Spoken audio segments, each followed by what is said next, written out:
Very good. Amazing. Can they hear us? Can they hear my terrible impressions?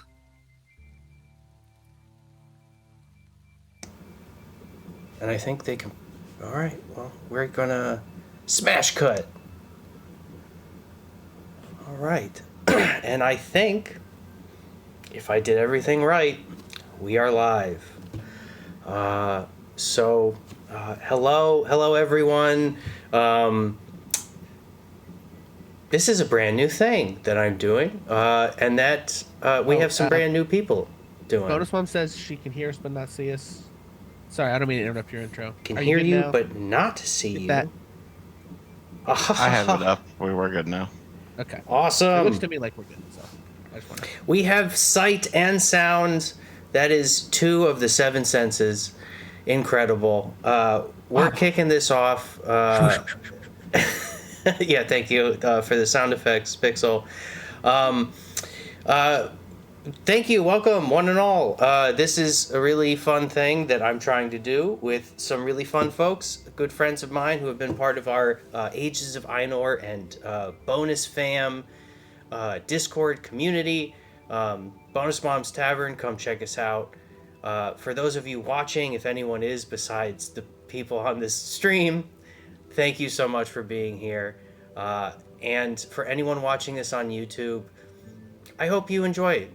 I hope you enjoy it as much as I hope we enjoy playing together. So, let's get straight to it. Cast, I would like you to introduce yourselves, and we are going to go in the order of sort of a clockwise motion. So first, Bonus Dad, if you would please introduce yourself. Good evening, everyone. As Beast said, hope everyone enjoys the stream and the game. I'm known as Bonus Dad. I'm the patriarch of the Bonus Fam, I suppose. Bonus Mom might dispute that with me, I suppose, but nevertheless, that I'm the eldest. And so I play D&D with these folks occasionally and enjoy it very much. Should I introduce my character, Beast, or not? We'll get to the characters a little bit later. Heavy weighs the crown for Bonus Dad. Thank you, Bonus Dad. I'm very excited to meet your character later. Next up, Ace, please introduce yourself.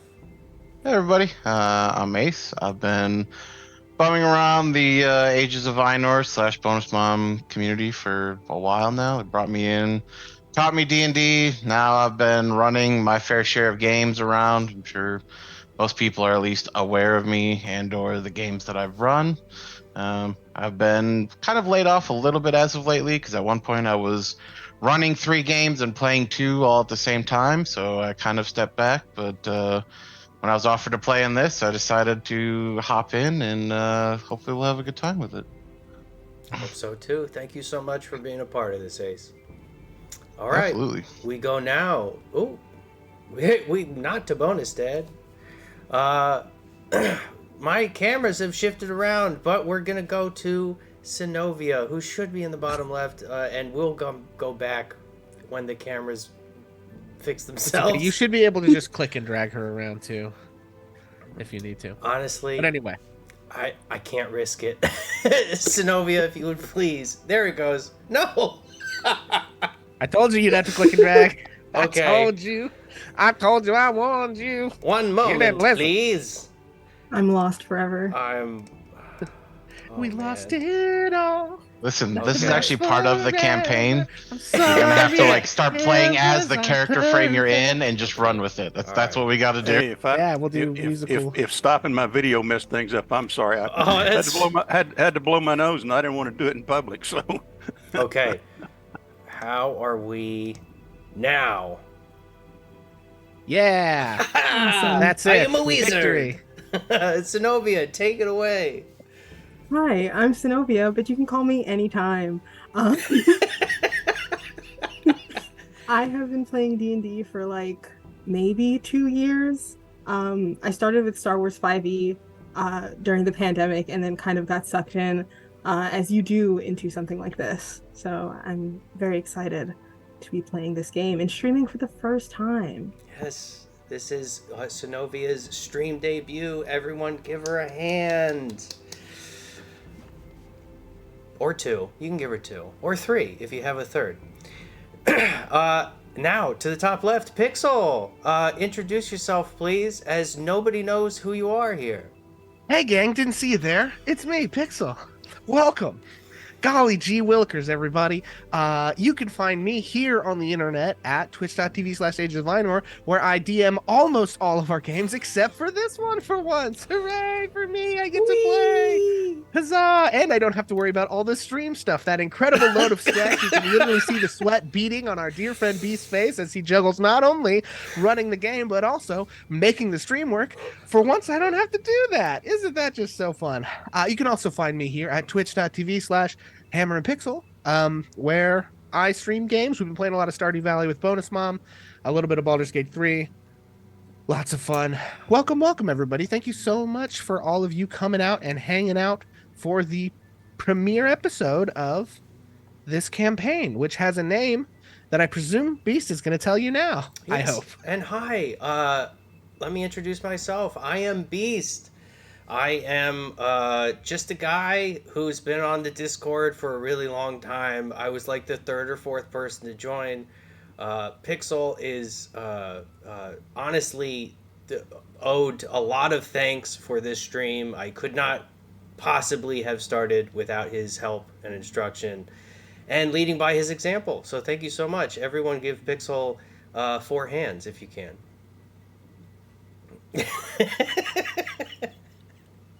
And I will be your DM, GM, Dungeon Master, Game Master, narrator, cast of bizarre characters who you may come to love and or hate as we journey into a little place I like to call the Beast Wilds. This is my... Yes. Sorry, real quick, before you jump in, we normally have our hit dice and inspiration mechanics for chat. Are we doing those in this campaign, or because I can turn those off if necessary, but I wanted to clarify for folks what those are and how they work in case anybody sees those and wonders what their whole deal is. Of course. So let's get into the rules of the stream. This is a perfect segue. So first and foremost, we're all here to have fun. We're here to tell a spooky, relaxing, incredibly tense, delightfully funny, frantic, quiet little story together. And it's going to be a story about travel and triumph of everyday folks who have decided through solidarity and circumstance to step up and maybe, just maybe, become powerful adventurers. Second, players, we are going to be this is a theater of the mind campaign, so we're not going to be really showing a lot of things besides ourselves, our reactions, and maybe a little bit of ambiance that I'll throw in. And I would like everyone to please remember to announce any rolls so that folks who are at home who do not have a visual aid can hear what number your roll is. Third, we are improvising live on the internet. Please be respectful. To those of you in chat, this is more directed to the audience members. Be respectful if we decide on a ruling or we decide to move past something that, different official rules and whatnot. It's because we're doing it for the sake of the game and the narrative.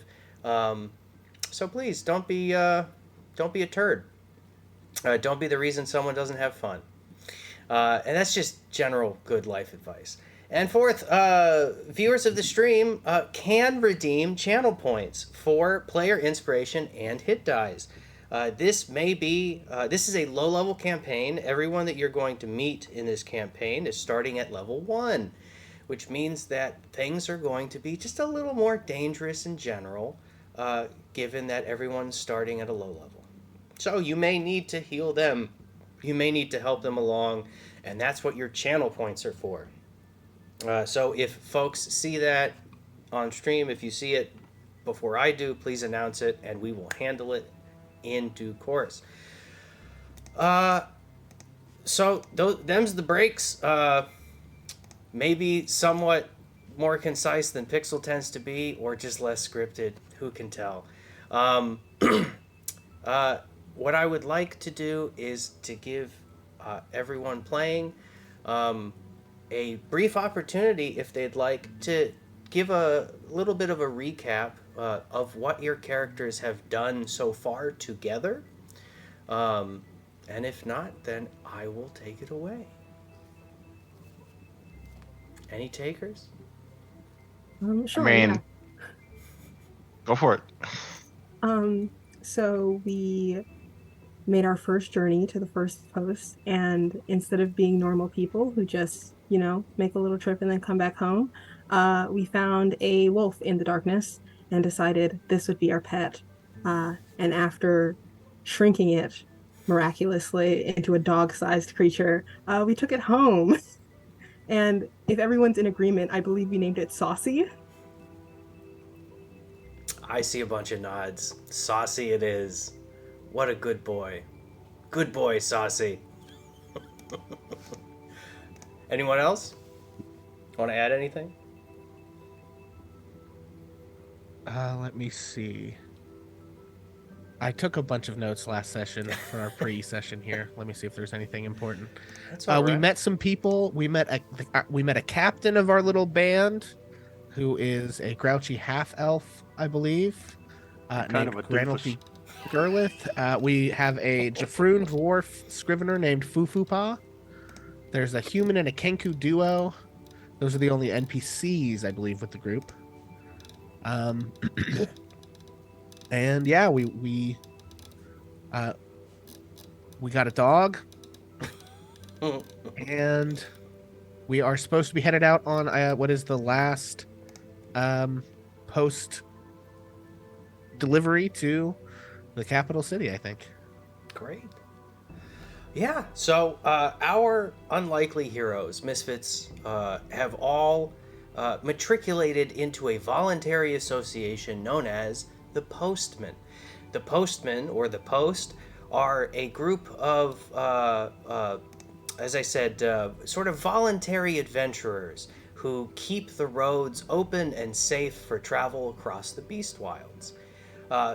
Each, for their own reason, has joined, which we may learn about as we get to learn more about them as individuals through our journey. And joining them on this expedition during the dangerous times of the shadowed skies of the Beast Wilds, where no light, celestial or otherwise, can pierce the veil of the sky. We have, as Pixel had mentioned, a few NPC characters. Your captain, as you had met, Captain Granolfi Gurlith, a grumpy female half-elf who is your captain and leader for this expedition, at least until she dies. Your scrivener, Hufupa, who is a Jafrune dwarf. He is one of the Gilder who worships money and the accrual of material wealth at any cost.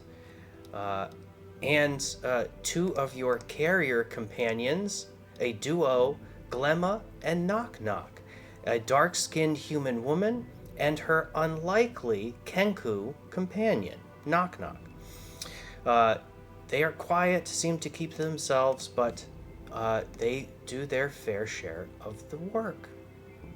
So to set the scene for everyone, our heroes have lined up. They are in the Jafrune Post Garrison, a small fortified camp outside of Jafrune City, the southernmost city in the Beast Wilds. And from their post garrison, they will be leaving to go on a month-long perilous journey across the Beast Wilds to make a special delivery.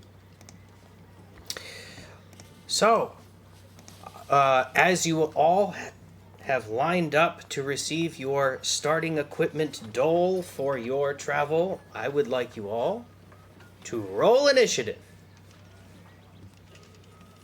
Of course. Can't have it any other way. So I got a 5. Got a 5. Oh, that is a natural 20. Oh, how convenient for Pixel. Listen, the lawful stupid dice did not let me down, friends. They did not let me down. I have got a 12. I also have a 12. Ooh. All right. Both of you roll another d20. Whoever gets higher goes first. Flat d20. Oh, I got this in the bag easy. All right, bonus dad, give me your number first. See if we can beat this. 14. We got a 14. Ace? Oh, I got a natural 1, so there's that. Oh. Building suspense from the gate. Love it.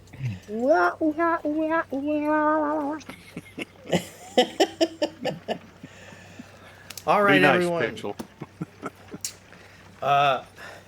Our It's not heroes like half of the world. have lined up in their skivvies to receive their uniforms and starting equipment in this pseudo-militaristic Postmen association. Going first, Everard Eldertingle. We see a small, one of the small folk, a halfling man.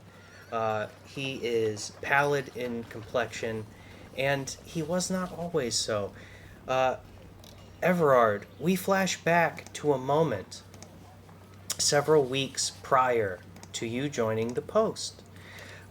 We are in the incredible, majestic Jafrune City. A city of towering towers gilded with precious metals and encrusted with stones of all kinds, and containing dense, despairful slums where anyone willing to remain hidden could hide among the teeming masses.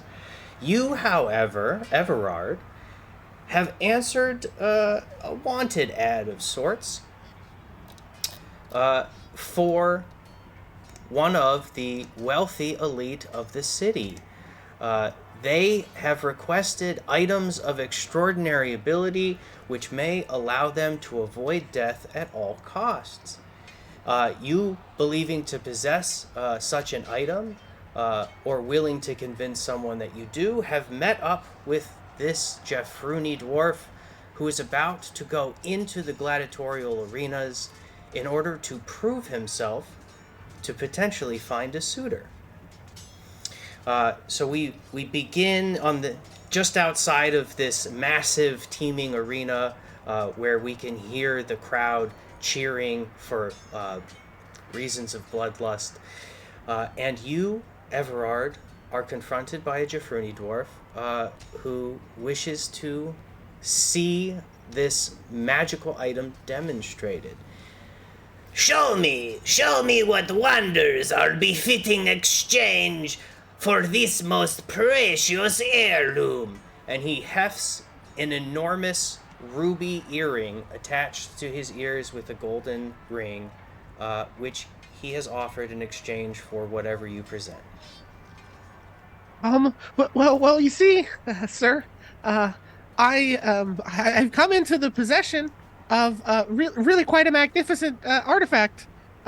This cloak that I'm wearing, it may not look like much, and he sort of points to this sort of pretty ratty, travel-worn, kind of threadbare cloak.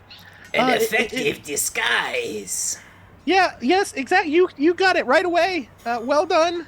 But it hides powerful secret magic.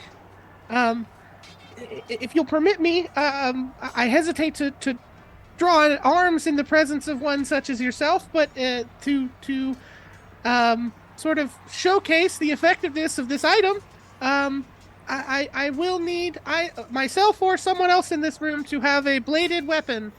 He snaps his fingers twice, and A servant dressed in starched white steps forward with a knife in a jewel-encrusted scabbard.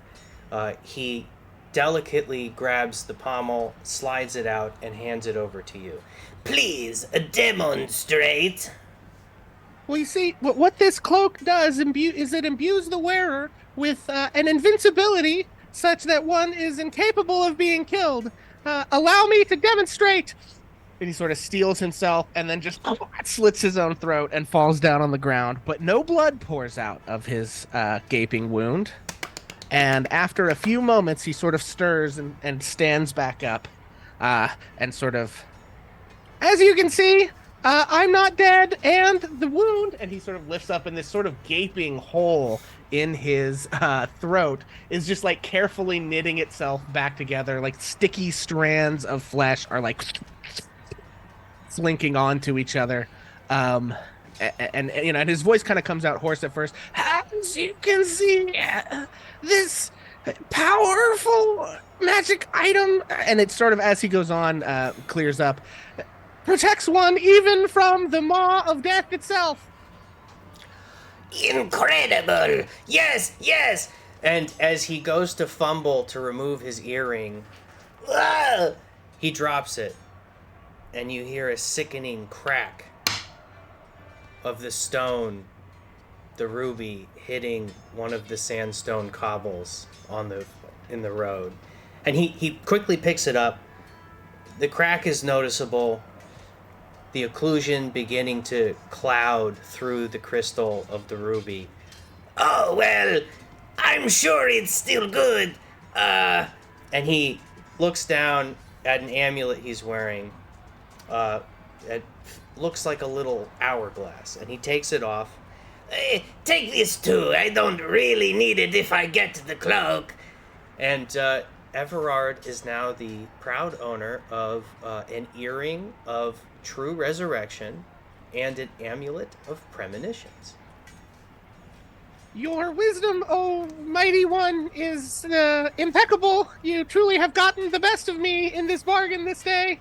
I never could I dream of having bested one such as yourself, and I will take my meager offering here and recompense for such a magnificent item, and bid you adieu. Oh, yes, of course. You crownlings, you northerners are all alike. But do be warned. I have heard that the censure antiquarian are rounding up all magics. You should be very careful who you show those to. It might not be long in your possession. And as this cloak is so ratty that no one would suspect, I think it and I will be together for a very long time. Now, to the fighting pits, where I must demonstrate my prowess, become married to fulfill my heir responsibilities since, my poor cousins, Smirka, Mish, and Baba have disappeared looking for their fortunes in the desert. But this is good luck for me, as I will now survive the gladiator pits, and I will be wealthier than ever. And with that, he turns away wearing a dirty, greasy, sweat-encrusted, tattered cloak as he heads into the gladiatorial arena. And we don't know what will happen next. But as we snap back to the present, Everard, you approach Hufupa, your scrivener, who has called out your name. Everard Elder Tingle, come collect your equipment. And you come up to him. He is standing in front of an enormous pile of just like unfolded clothes. And he sort of looks you up and down, picks through some of the woolen fabrics, hands you a shirt and pants, stockings, a pair of small boots, and there are several spears which have been shoved into the ground, standing up, spear point down. He goes to pick one of those to give to you, a smaller one that's befitting of your stature. Unfortunately, the shaft comes out leaving the spear tip in the ground. Oh, well, some of these need a little bit of maintenance. You have a quarterstaff, and he grabs the spear tip out of the ground. You can still use this. It's sharp. And a dagger. And you also have linen armor, which is essentially just +1 to your AC. Okay. Very good. Next, Nail Nightbreeze. Hufupa, your scrivener, calls your name, and we see up next is as a stiff breeze blows through the shadowed skies, tussles the hair of a young elven man, a noble-looking person who carries themselves with confidence as they approach to receive their equipment. And as we settle on their face, Bonus Dad, would you please describe your character? I go by Nail. Nail. My name is Crick Nailo, which is Elven for night breeze. And that's the way I move, like a breeze in the night.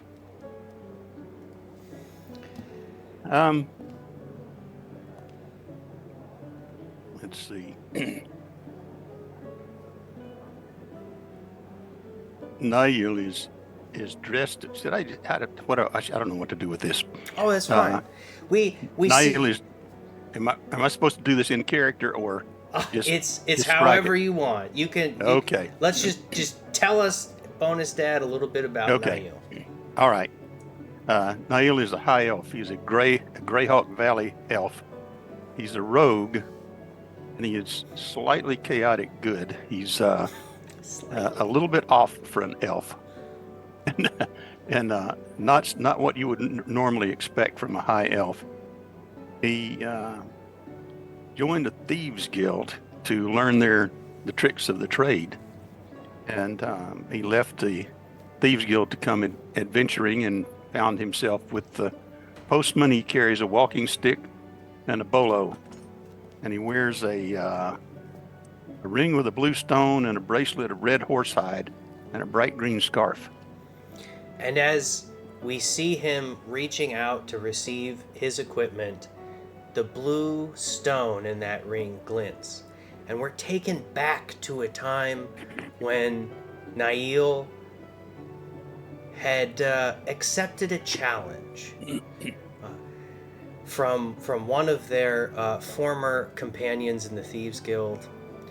Now, Nightbreeze, if you really want to leave the Thieves Guild, the Order of the Silver Pearl, the premier gentleman's thieves guild in all of the wilds, you must complete this task.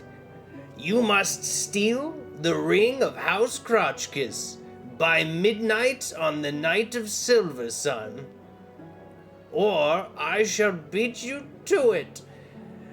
And we shall see, finally, who is the best of the best thieving in the wilds. Do you accept my challenge, Nightbreeze? I accept. Then away to Manor Crotchkiss. May the best thief win. And as the sun darkens on that final day before the solar eclipse in the wilds known as Silver Sun, an entire day of darkness where the sun is eclipsed by a full radiant moon, the wilds descend into shadow. A day perfect for any thief to go unnoticed. And we see a shadow scramble up the top of the tallest tower and slip in through the tiniest crack of an arrow slit. And much like their name, Nightbreeze, they leave nothing but a note behind to let their companions know that the Order of the Silver Pearl will always remain in their hearts, but ever in his past. We flash forward as we see Nail, this noble elf, pure-blooded, reaching out to receive their equipment for this journey. Nail, as a high elf, you are afforded certain privileges, and Captain Granolthy herself holds out a rapier with belt, a companion dagger, and a small hand crossbow with a quiver of bolts, which is only befitting of someone of noble countenance. Your scrivener Hufupa marks down that you have received your equipment dole, and quickly moves on to the next. Apollo, you are not yet a part of this team. However, we flash back to about a week before, when you, traveling alone as an express postman, arrive to make your final delivery of your current contract at the Jafrune Post Garrison. Apollo, as we see a figure emerge from the darkness of the road just outside of the post garrison, the gates to the garrison open up to receive you. Please describe your character. Yeah, so Apollo's about, little 6.5 feet tall or so, somewhere in that range. He's kind of more of an ashen color.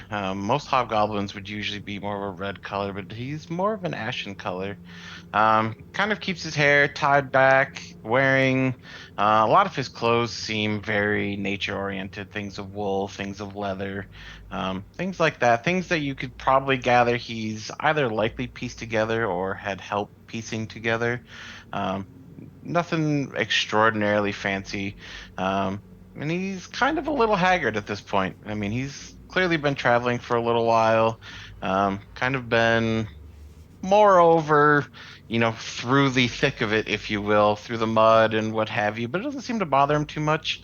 In fact, he almost seems, I'd say, a little distracted, kind of like his head might be elsewhere, but he's, got a mission to do and he's just taking the paces to do it. And as Apollo walks slow and steady, footfalls consistent, the grit and gravel of the dusty road being left behind as you enter the post garrison, you approach the postmaster of the Jafrune Post, Bugima, in order to give your final delivery. You find him wandering about the square, making assignments of postmen to their teams. There's a lot of goings on. Folks are moving equipment back and forth. They are loading wagons. They are accounting for rations, and itineraries are being handed out to captains left and right. You approach the postmaster with your letter folio containing a single final postmaster's report, and he's too busy to read it. He asks for you to read it out loud to him. Would you please do that? Yeah, I think Apollo kind of sigh of relief as he pulls like the last letter out of his folio there. Kind of like an end of the road situation, if you will, a little bittersweet to him, but he pulls it out and unfolds it and kind of clears his throat a bit. Containing here the noble language of the Lord Sapinus Crotchkiss, noble house of Crotchkiss, grand auditor of the Censor Antiquarian, reverend of Pfulora, commanding will of the adjudicators. It reads as it was dictated, without corrections herewith. It is with sadness and reluctance that we announce the passing of Postmaster General Flem Crotchkiss, who has succumbed to his many, many wounds. P.G. Crotchkiss lost his life because of a vicious attack by pirates and outlaws who used forbidden magics in a cowardly attempt to destroy the Maeve Barta post garrison in Azumenber.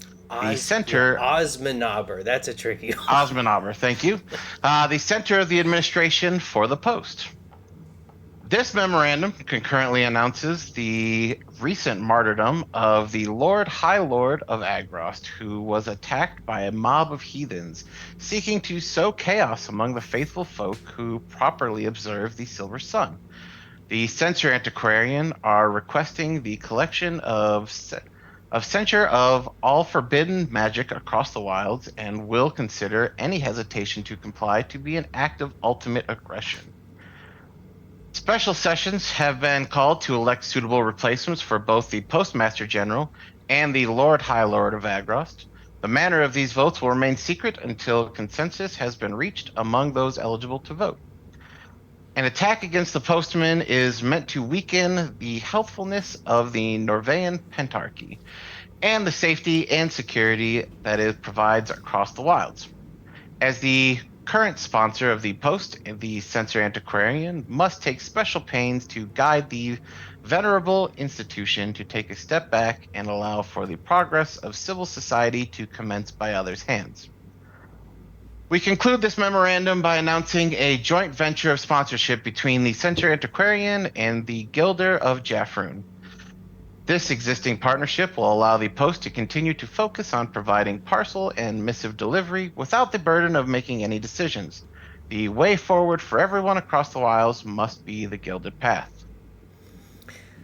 He sort of waves you off after half listening, interrupting occasionally to shout orders. What am I going to do? You are the last express postman to come to the Jafrune Post in 4 weeks. This is old news. How can we lose so many on the roads? Ever since the skies went shadow, the roads have become quite dangerous. I know. The last team I sent, they just need a scout, someone to look out for them, someone to watch their back. You, Express Post, he points at Apollo. Do you know anyone? I think Apollo kind of pauses for a second and with a subtle shrug as well. I am looking to re-up my contract. I suppose this is as good a venture as any at this point. Whatever you wish, name your price. I just need you to guard the last coach leaving. You will be a 9th member of the team. I will amend your contract herewith. You will be with... He checks his notes, goes down to the very last itinerary. Captain Granulfi Gerlith. They will have... you will have a week to train with the team while we send the rest of the teams out. So, get comfortable. And your contract is amended. You are added to the team. An unusual situation for an express postman. And we flash forward a week into the present, where you, Apollo, are now accepting your equipment dole. Hufupa, your scrivener, calls out your name. Apollo, please, accept. And you are given a single item, which is a light crossbow with 10 bolts of ammunition. Every express post must have a ballistic weapon. And if I am to understand Postmaster Bugima, you are going to be our scout. Is this correct? Apollo kind of nods with a subtle shrug and goes, yeah, I guess that's what I'm doing now. Fantastic. That means you can supply your own rations, your own equipment, and your contract is covered by this post, so don't step out of line. I will be watching. And Apollo, as you receive your equipment and you go back to line, we see 2 final persons waiting to receive their equipment. One of them, a tall half-orc, the other, a shorter, slimmer satyr woman. Catalina, please come to accept your equipment. As Catalina's name is called, Zenobia, please describe your character. So Catalina is a hefty 6'7" half orc woman. She is currently on this journey with her best friend Serena, and they are dressed in the most normal clothes that they could find. So like a tunic and like some pants. The pants are way too short on Catalina just because they didn't have pants in her like length. So they're like capris on her. And Serena is dressed completely normally because clothes fit her fine. Oh, I'm so glad we were able to get all of these crows, you know, Catalina. It's always great to be well dressed on the road, put on a good impression. But well, we gotta put on these drab gray uniforms. Why are we joining these postmen? Just for a bit of safety on the road? Ah, well, I listen to you because you're big and strong, and you'd beat me up if I didn't. I wouldn't beat you up, but I am big and strong, and I'm older than you, so. Well, don't worry, honey. Some people pay extra for that. And Catalina, as we see you. Sorry, the chat's going wild right now, or it's just Pixel. As we see Catalina and Serena waiting to receive their equipment, we're going to rewind to, again, the night of Silver Sun, where there is a wooded clearing, darkened from the eclipsed skies, but we hear the sounds of music and laughter. People are jumping and dancing and celebrating as we move into this clearing lit by a ring of torches and bonfires strewn throughout. We see covered wagons. The Menemin traveling folk have all gathered here in order to put on a show for the locals, in order to chase the gloom of Silver Sun away and celebrate with a little heathen hedonism, you know, a little fun, a little guilty pleasure, no such thing. So we come upon a crowd, ooh, ah, as they watch Catalina and Serena performing their signature show. Serena the satyr, with her little curled horns and her ruddy curls, just a bang of them hanging over her eyes. She places a perfect red apple on top of her head, as we see Catalina perched with a whip, prepared to whip it. Okay now, folks, watch and marvel at the incredible dexterity of my partner, the lovely Catalina. Ooh, ah. I think Catalina takes like 2 steps back and does like the stereotypical like 2 whips in front of her before she actually goes in to crack it over Serena's head. And I think she, yeah, basically just like that. And I feel like she hits it just enough for it to crack and the 2 sections to go flying in completely opposite directions. One of those halves of apple, Serena manages to snag out of the air. The other one just tips on a fingertip and bounces into the crowd, where it slaps into the face of a postman who's taking a break to enjoy the festivities with his team, wearing the signature woolen gray tabard with the golden sigil of the fan sheaf of wheat, as the postmen are required to wear. You can tell immediately that he's had a little too much to drink and he's getting a little rowdy. Oi!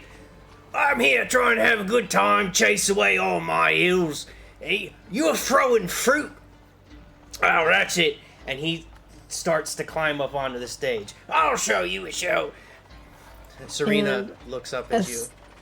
As soon as he like gets a forearm onto the stage, like he's about to press himself up, Catalina quickly like snaps the whip at him, like right in front of his face, and is like, "Gerard, sit down right now."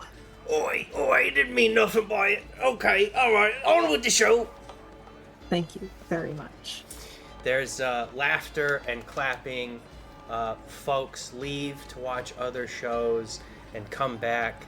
There is feasting and food and the smell of spice and the sound of music. Despite the gloom, everyone is ready for the sun to come up the next day after a day of darkness. But that day never comes.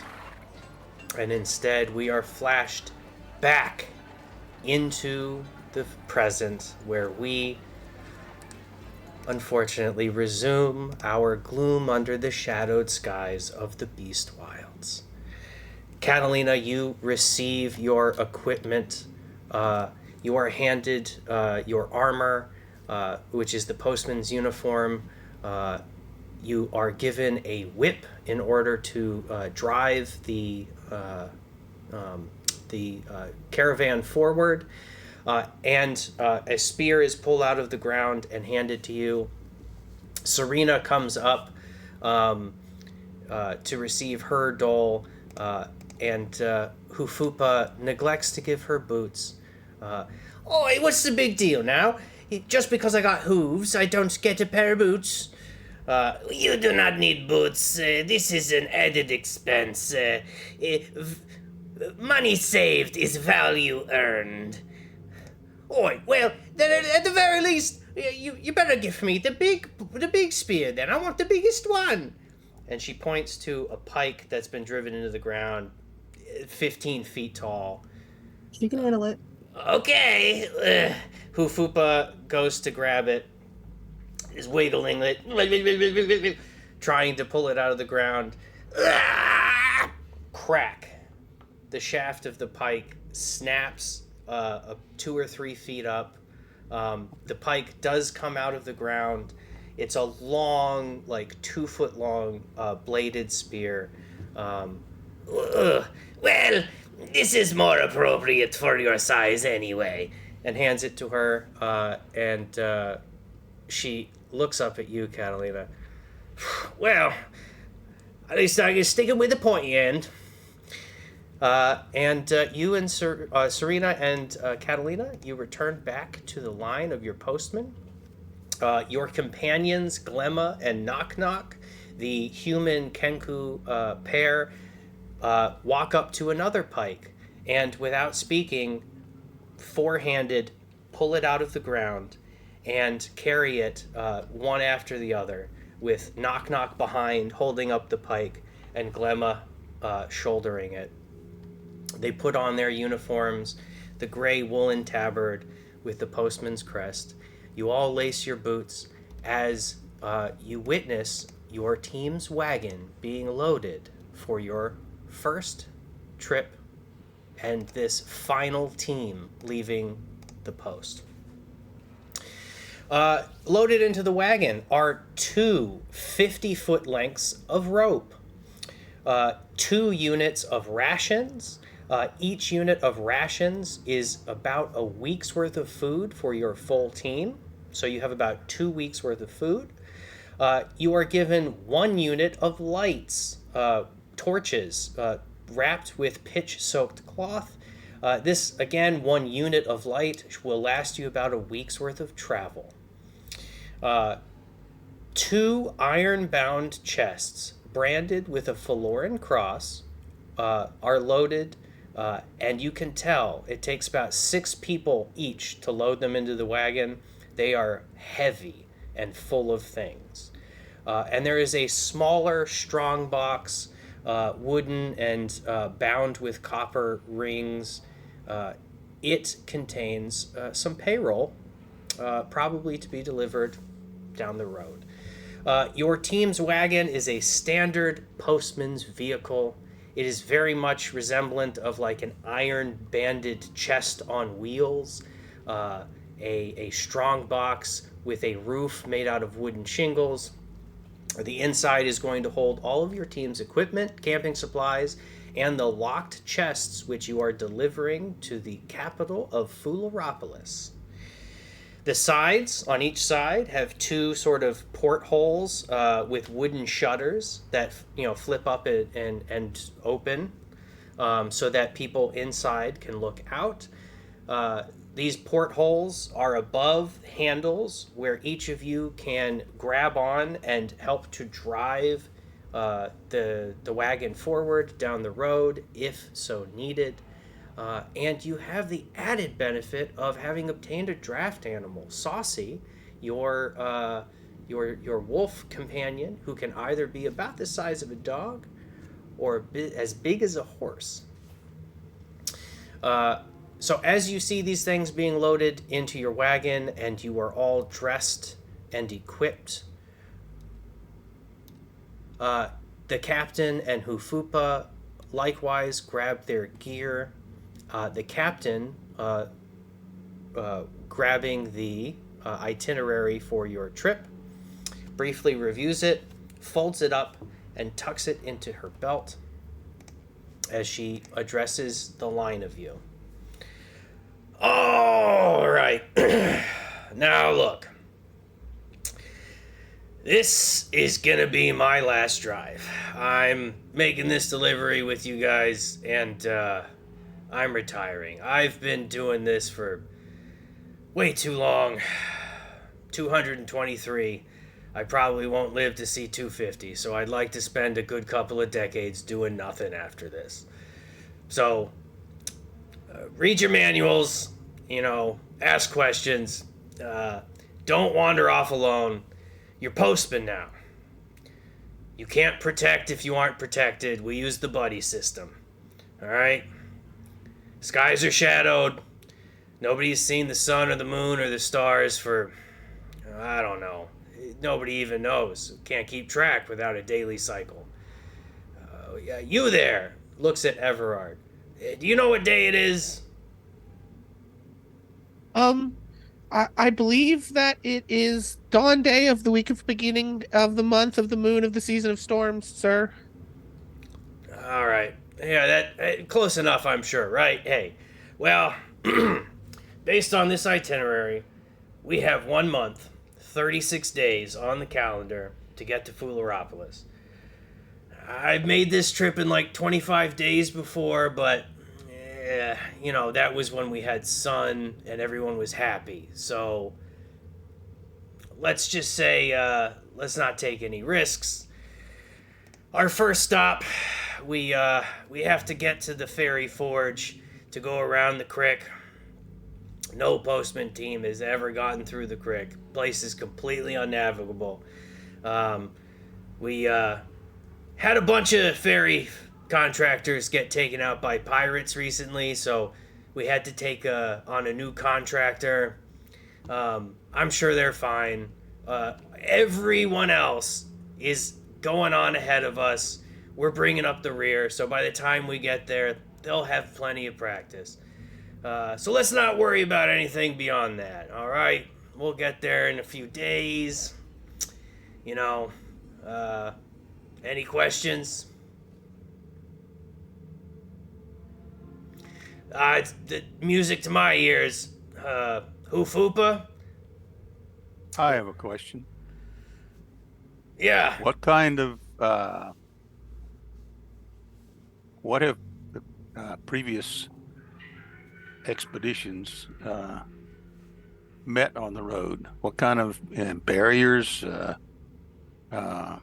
resistance, that kind of thing? Any intelligence on that? Oh, sure. I mean, usually you take a month on the post road. You'll see some postmen. You might see some, poachers might give you a little guff if, you're competing for resources. Animals have been getting a little crazy, a little stir crazy. We lost all the horses. The camels bit out each other's throats and all bled out. The ponies went mad and stomped Hufupa's brother. But, we got a couple of them back, and, most of them have already been stewed at this point or salted, so we're good on that. You know, we're pretty lucky to have a wolf that can get it pretty big and drag this wagon. I'm gonna say, really inspired by all of you. So if you could all please take inspiration. Other than that, honestly, I don't think we have a lot to worry about. I mean, my last team all died. Unrelated, probably.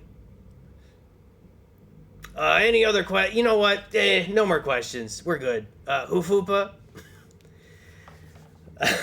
your scrivener, who is in charge of sort of record keeping for your team, and kind of is your lieutenant, so to speak, for this travel. Hufupa is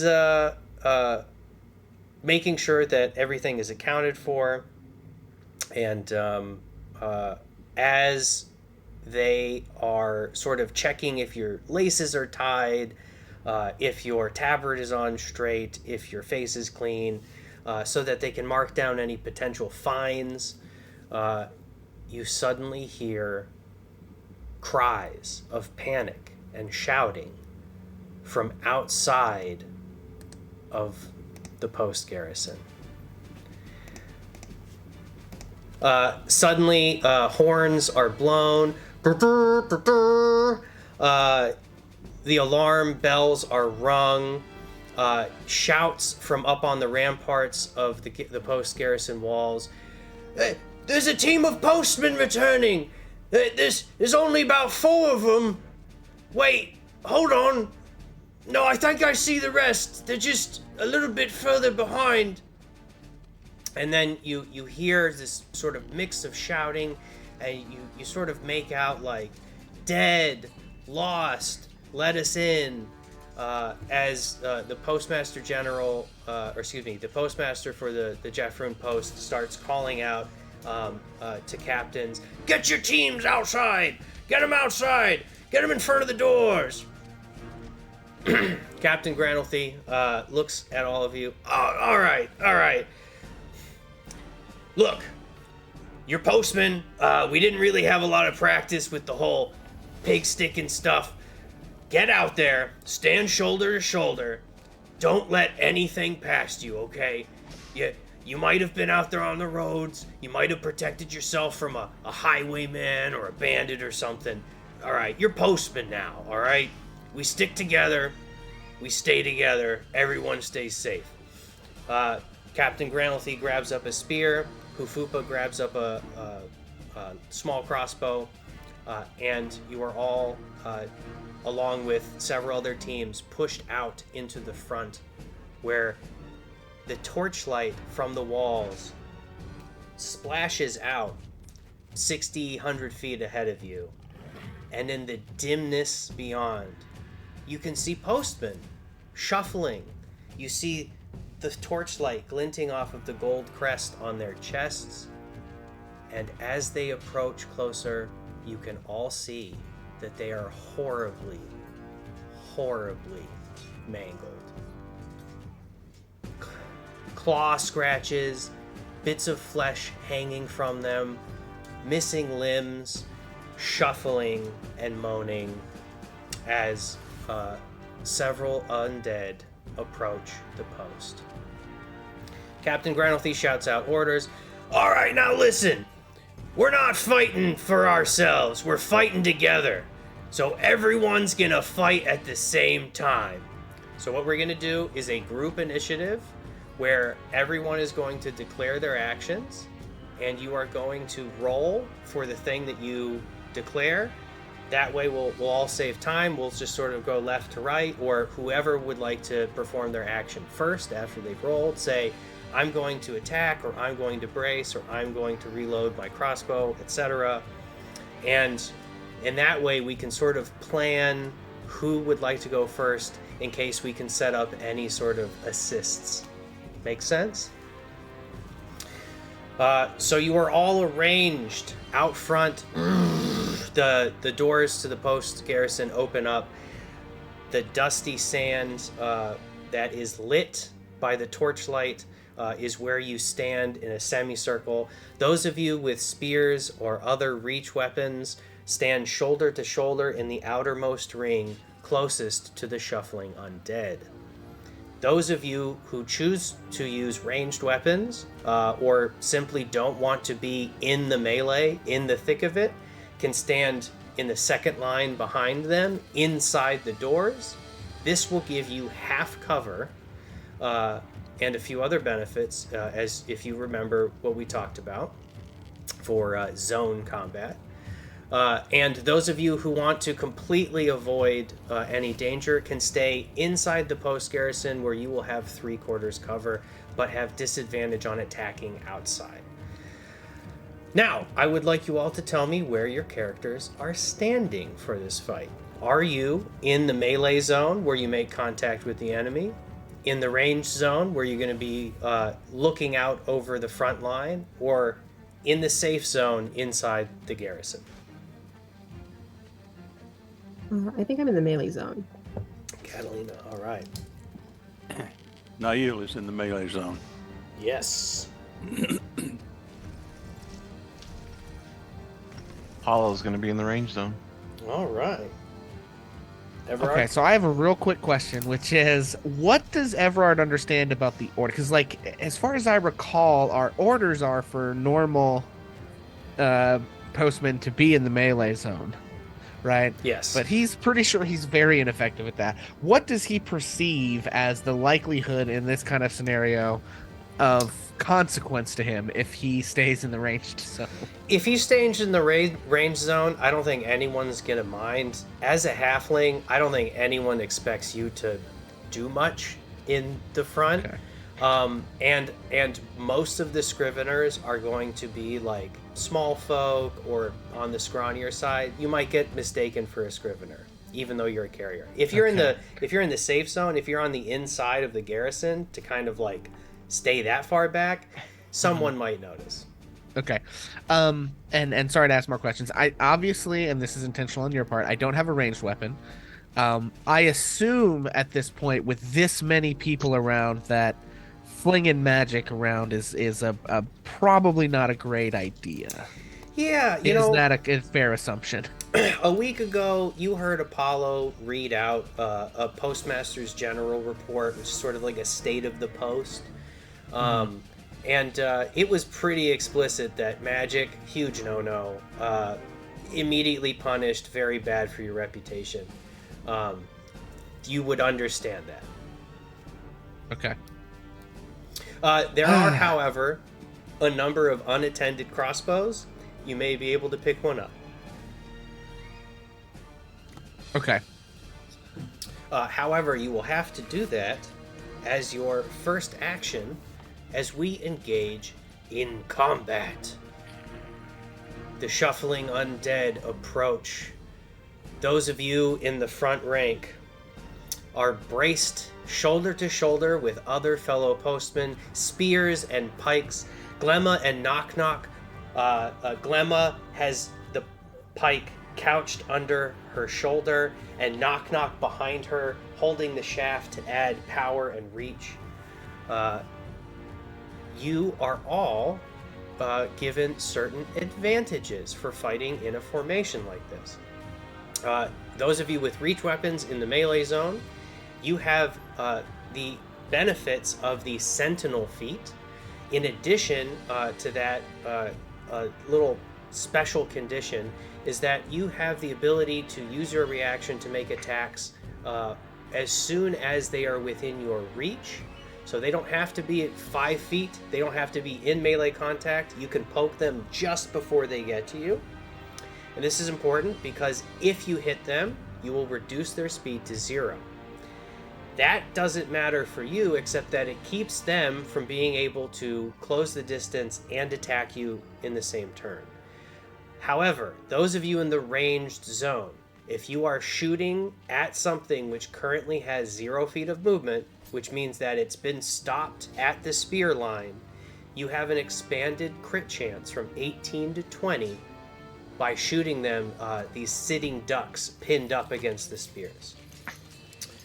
And If anyone needs to retreat to the safe zone inside the garrison, you will get 3/4 cover.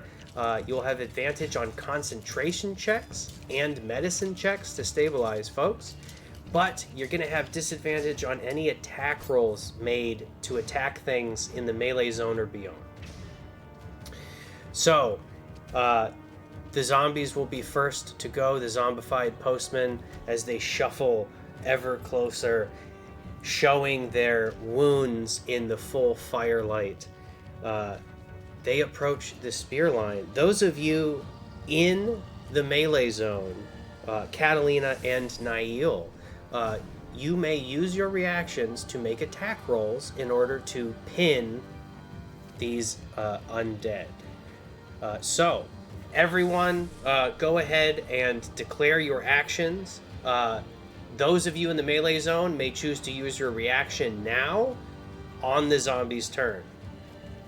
So Catalina and Nail, do either of you choose to use your reactions in an attempt to halt the advancing undead? Yeah. I'm just gonna do it now. All right, give me an attack roll. Alright, that is with the spear. It's gonna be a dirty 20. That hits. All right. Alright. The damage. And bonus dad, are you choosing to use your attack? Yes, and Okay. Nail draws his rapier, and I had already rolled. That was an 18 plus 4 is a 22. Great. What's Catalina's damage? 9. 9 points of damage. What's Nail's? Let's see. The rapier is. Hang on. 1d8 plus your dex mod. Yeah.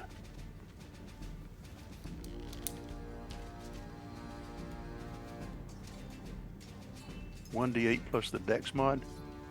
Yes. Okay, that's 7.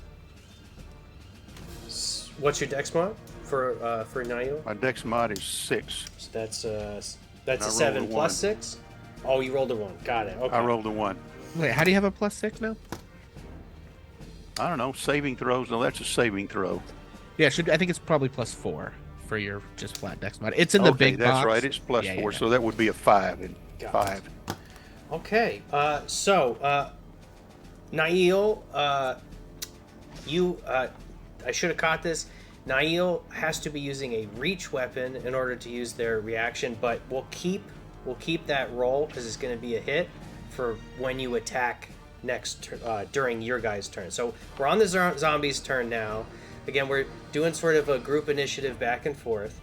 So the zombies attack. Okay, wait a minute. I have a question. Yes. What I received was a rapier. It Yes. wasn't.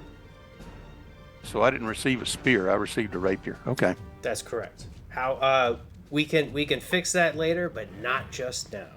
As that's you all fine. scramble into formation, Catalina, you make an attack against one of the shuffling postman zombies who comes up, and you stab it right through the throat. Thick black ooze begins to weld out of the wound as it's stuck firmly on your spear, and its speed is reduced to 0. It makes a check in order to see if your stroke was mortal or if it remains alive. Zombies have relentless endurance, or not relentless endurance. Some undead fort. I think it's undead fortitude. Something like Undead fortitude. When they are reduced to 0, they make a con check of your damage, which is 9 plus 5, so 14. If they do that, they stay up with 1 hit point. If they don't, they go down. That's only a 13. As the thick, oozy blood spurts out, you see the zombie's body begin to falter and crumble as it slips off of your spear and collapses to the ground, soon to be replaced by several others.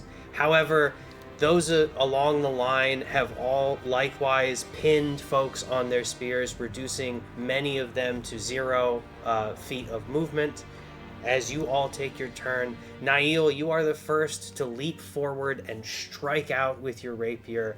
With expert precision, you slip the rapier just up under the jaw and into the head of a approaching zombie.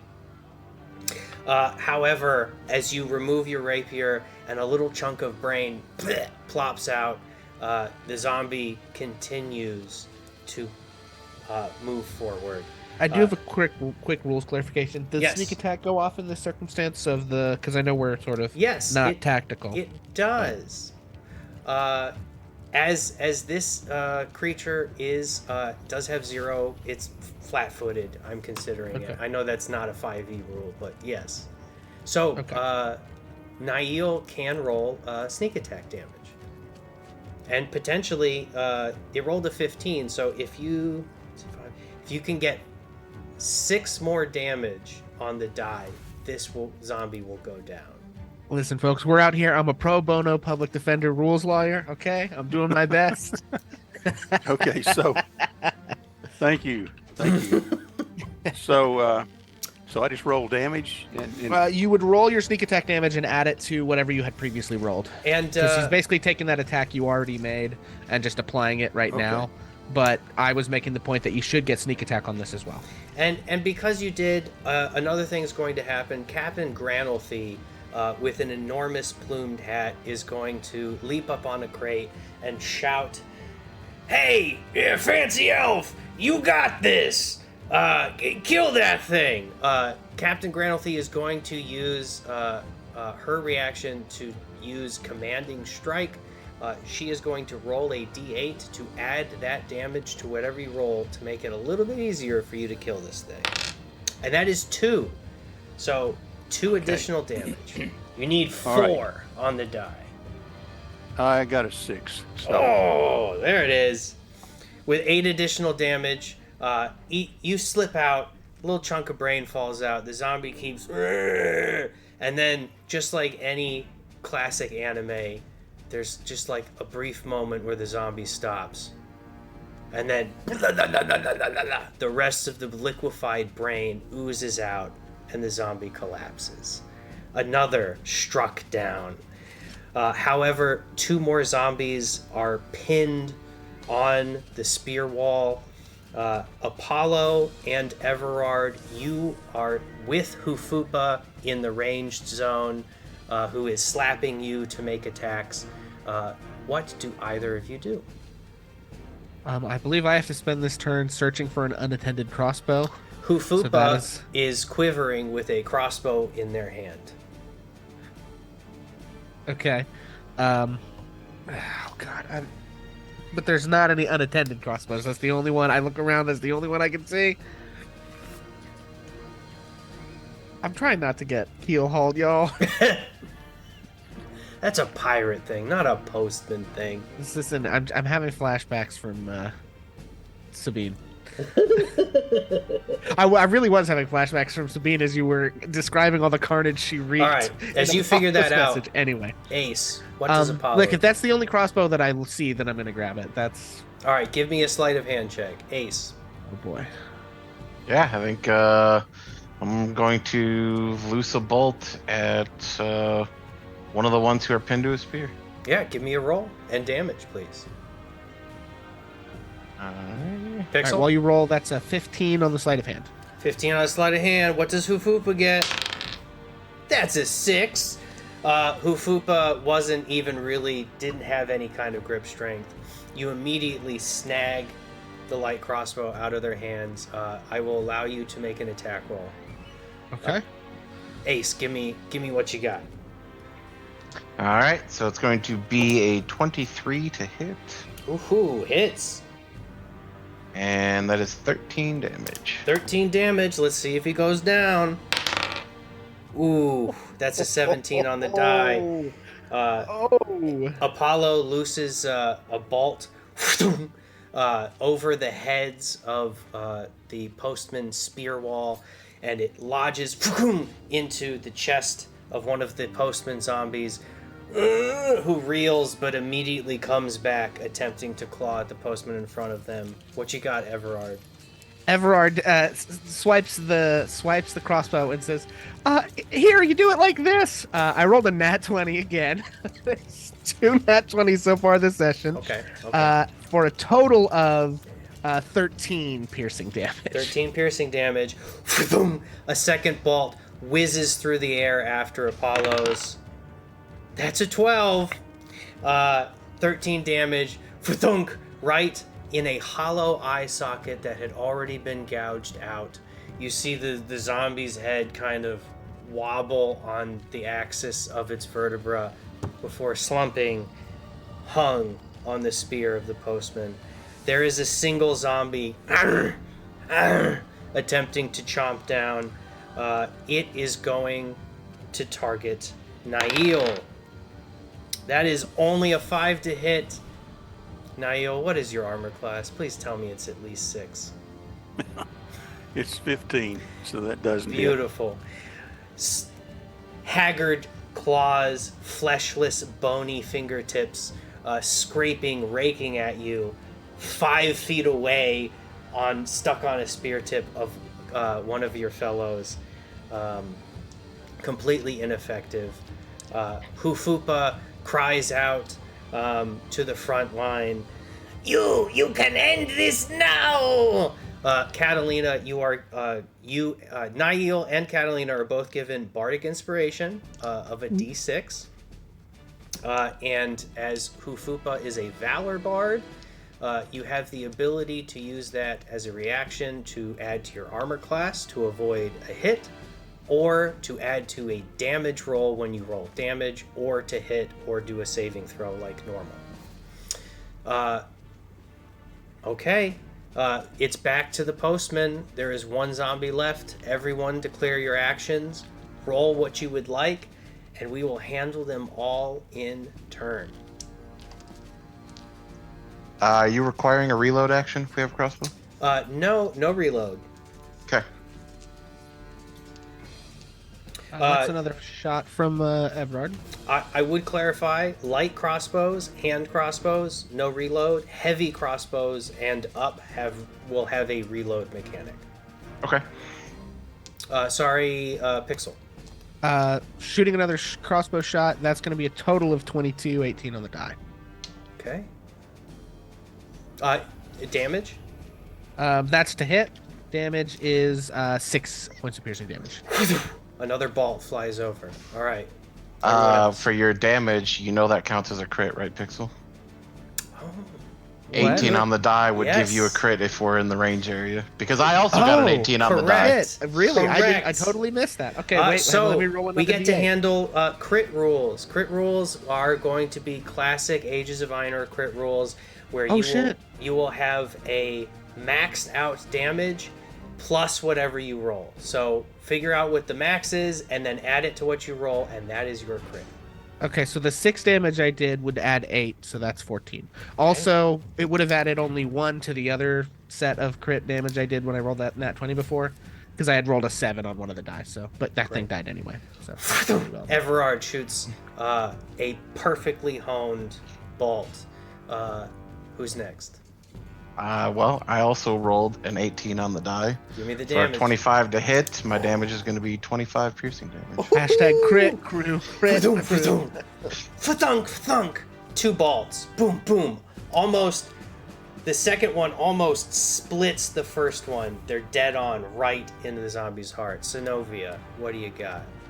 I'm just gonna go in with another spear. Like, I'm gonna shake the zombie off of my spear and just go for another one. That's gonna be a 23 to hit. Ooh, hits. And I'm using the Bardic Inspiration to beef up my armor class just because it is not very high. So I'm gonna have a 18 armor class, and then damage is gonna be. Oh wow, damage is a full 10. Excellent. All right, bonus dad, tell me how Nail fares in this savage finisher.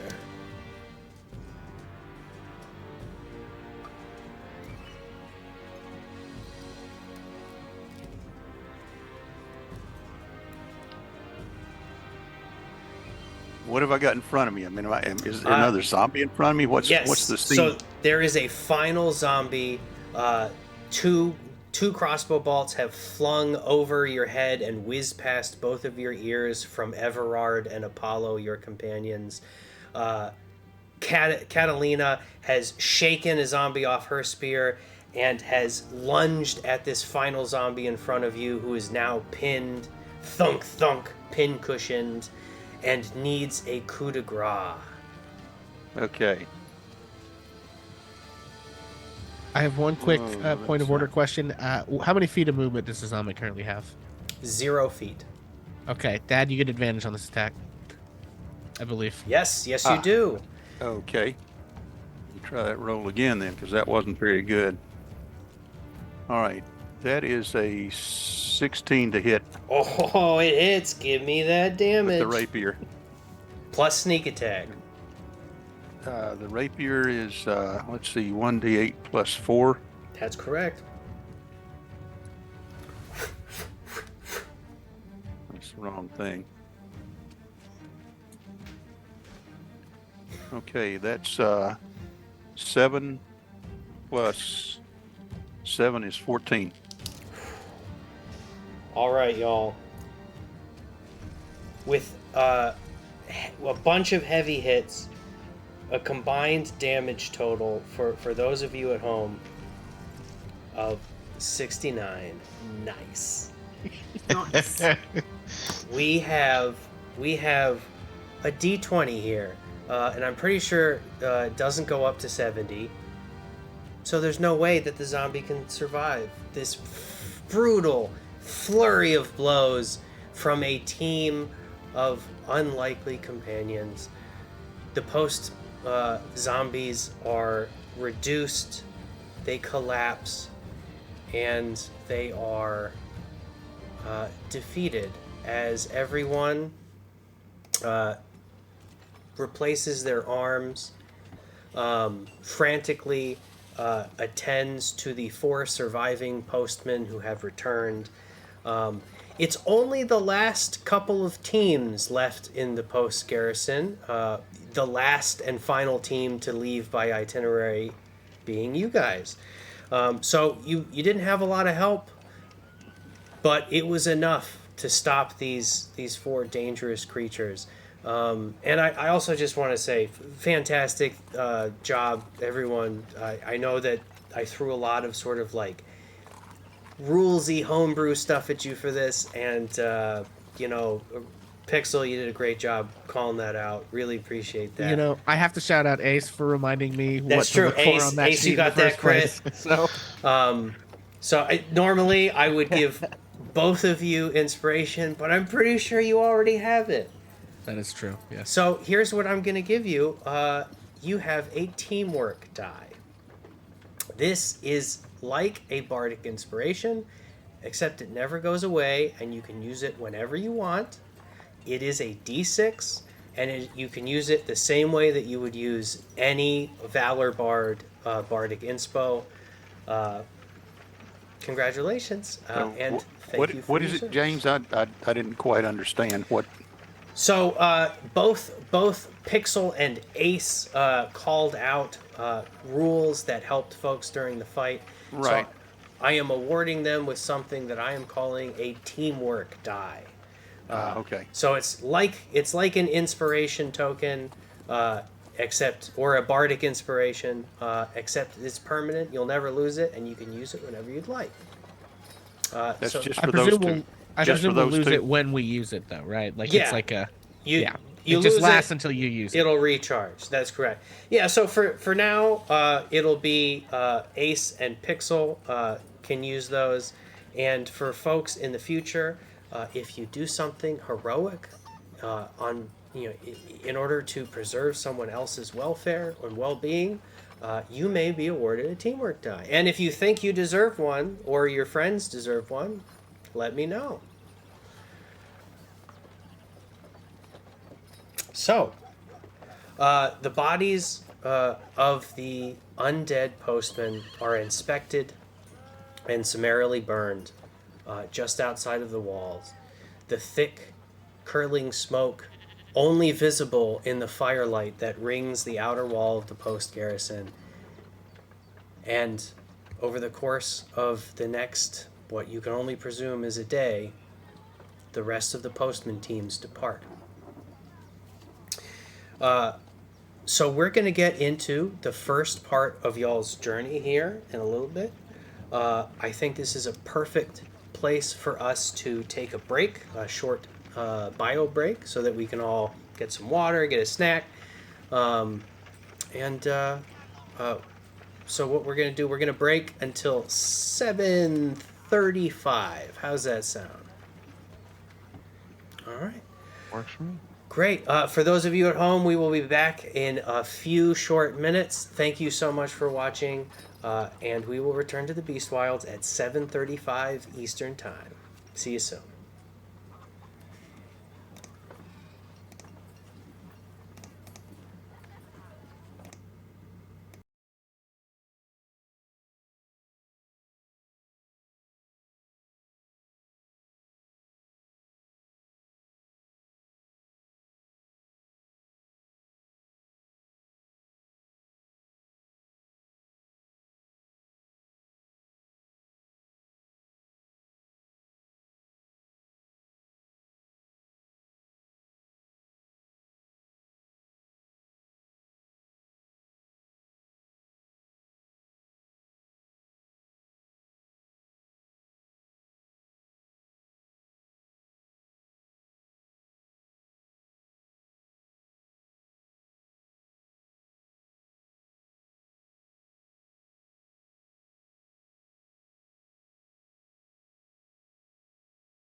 Hello, folks. Coming to you maybe like 10, 20 seconds past 7:35, because that's how streaming works. A little bit of a delay.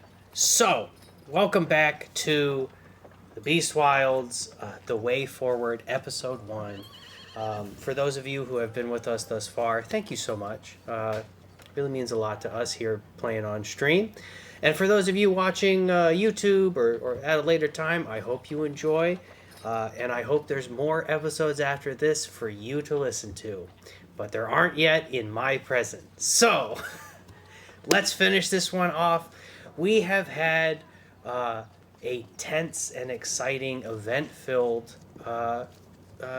afternoon, evening, part of the day, where under the shadowed skies, our Postmen team have successfully defended the post garrison outside of Jafrune City from the undead, shuffling postmen who had succumbed to their wounds and seem to have risen from the grave to chase their fellows back to the post.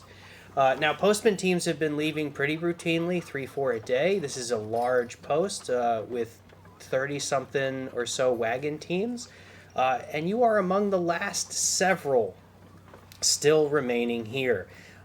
Thankfully, you were able to repel the undead. The bodies have been burned, and the upper management seem to have moved on pretty quickly, not wanting to discuss the possibility of this being a consistent danger in your future.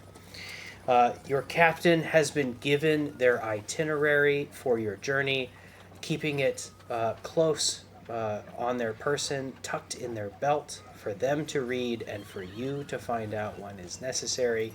Your scrivener has loaded the wagon with all of the provisions, torches, and various sundry that you may need for your journey as requested by the post.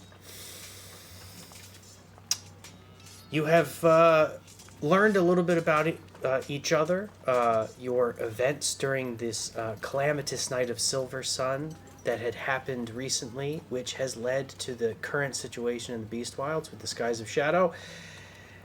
And you now make ready to leave the post. You are the final remaining postman team to drive your wagon out on the long post road for a month-long journey to your destination, the city of Pfuloropolis, far to the northwest. It will take you along paths well-trodden and some which have not had feet on them for quite some time, but you are going to deliver several chests full of magic items for the sensory antiquarian, who are snapping up all of the magic in the Beast Wilds because they suspect it might have something to do with the calamitous Skies of Shadow. As you all set out, each of... real quick. Yes. You need to drag some frames around again, just so you know. Oh, I do. Do I? Oh, I do. Hey, look at that. Bonus Dad, you're looking quite young. My new favorite color is purple. All right, and it's gonna be something like this. Boom! Wow, I feel like a wizard every time I do that. Thank you, Ace. All right. You are now in the possession of your wagon with your deliverables, your gear, your teammates, your captain, Granulthy Gurlith, the grumpy half-elf, your scrivener, Hufupa, the cheeky Jafrune dwarf, your companions, Glemma and Knock Knock, fellow carriers on the team, and the four of you, who are now all trauma bonded through battle. We set off down the post road. A dusty breeze kicks up, a little bit of sand, a little bit of silt. It blows through the torchlight of the torches on either side of your wagon and quickly retreats into the shadows beyond where the torchlight penetrates. You can see about 60 feet ahead and in either direction of the wagon, so you all stay pretty close. And you are driving out now to the first post, where you've been before on several boot camp style expeditions, where you learned the basics of camping, some basic foraging, and just a little bit of teamsmanship. As you make your way out onto the road, the captain and the scrivener sit atop the wagon. Saucy the wolf has now grown to the size of a draft animal, a large, strapping, horse-sized wolf with thick, shaggy black fur, who you adopted faithfully after Apollo used a curious sliver of gold slipped into just under the skin of the wolf to ensorcel it in this way, and Catalina herself befriended the wolf by feeding it and teaching it that you had no ill intentions. Catalina, as the caretaker of Saucy, what do you do? What happens when we see this wolf go from small to big? If you want to set the scene for us. So I think that very easily, like, to train him, because we haven't had him for very long. Every time they do a size change, there's like a treat involved where it's like changing sizes is good, changing sizes is fine. So she just kind of like calls him over, is like, Saucy, come on, and like gives him whatever like meat ration she has, and it's like, all right, waits for him to finish eating, and then it's like more, and he grows to like this almost like Shire horse-sized wolf. Like, he's huge. Like, this is not a little wolf. And she doesn't like the idea of giving an animal with sharp teeth a bridle. That's just probably not comfortable. So she has in some way convinced them, like, hey, what if we just put a harness on? Like, wouldn't that be like almost like a saddle? We have saddles. We can just like fix it up so that he's in something a little bit more comfortable. So with a little bit of playful leather working and some curious knots, you're able to fashion a harness as you say more. Saucy goes from being a dog-sized wolf to a little bit of a runt to growing into this big Shire horse-sized wolf, lashed onto the front of the wagon, begins to trot, clawed paw after clawed paw, as you and several of your companions grab handlebars to drive the wagon forward. I wanted to say, I don't know if this has caught on to everybody, but I think Everard has taken to like adding a prefix to Saucy's name based on its current size. So Big Saucy and Little Saucy. So currently, at least in Everard's head, Big Saucy is pulling the wagon. Hufupa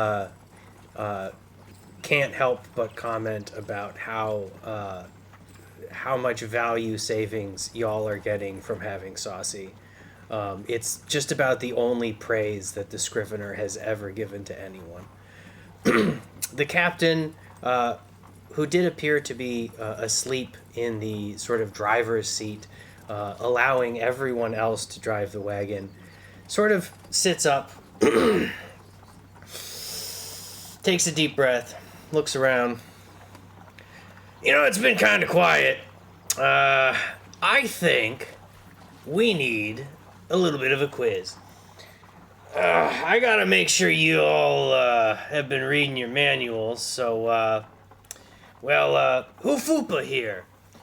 Anyone who answers a question wrong, put a little fine next to your name. Does that sound good? That sounds wonderful. Okay. First question. What is the crest on your uniform? And why do we wear it?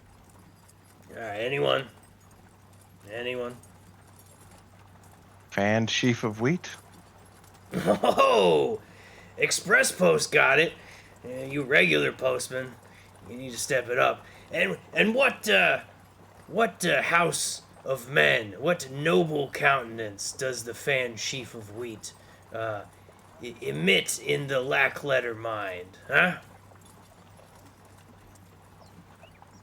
I feel like Catalina turns to like anyone who's next to her and is like, are we supposed to like care about this? Like I read the manual, but I kind of just like, you know. Hufupa is gleefully scribbling. Yes, this will be so much profit.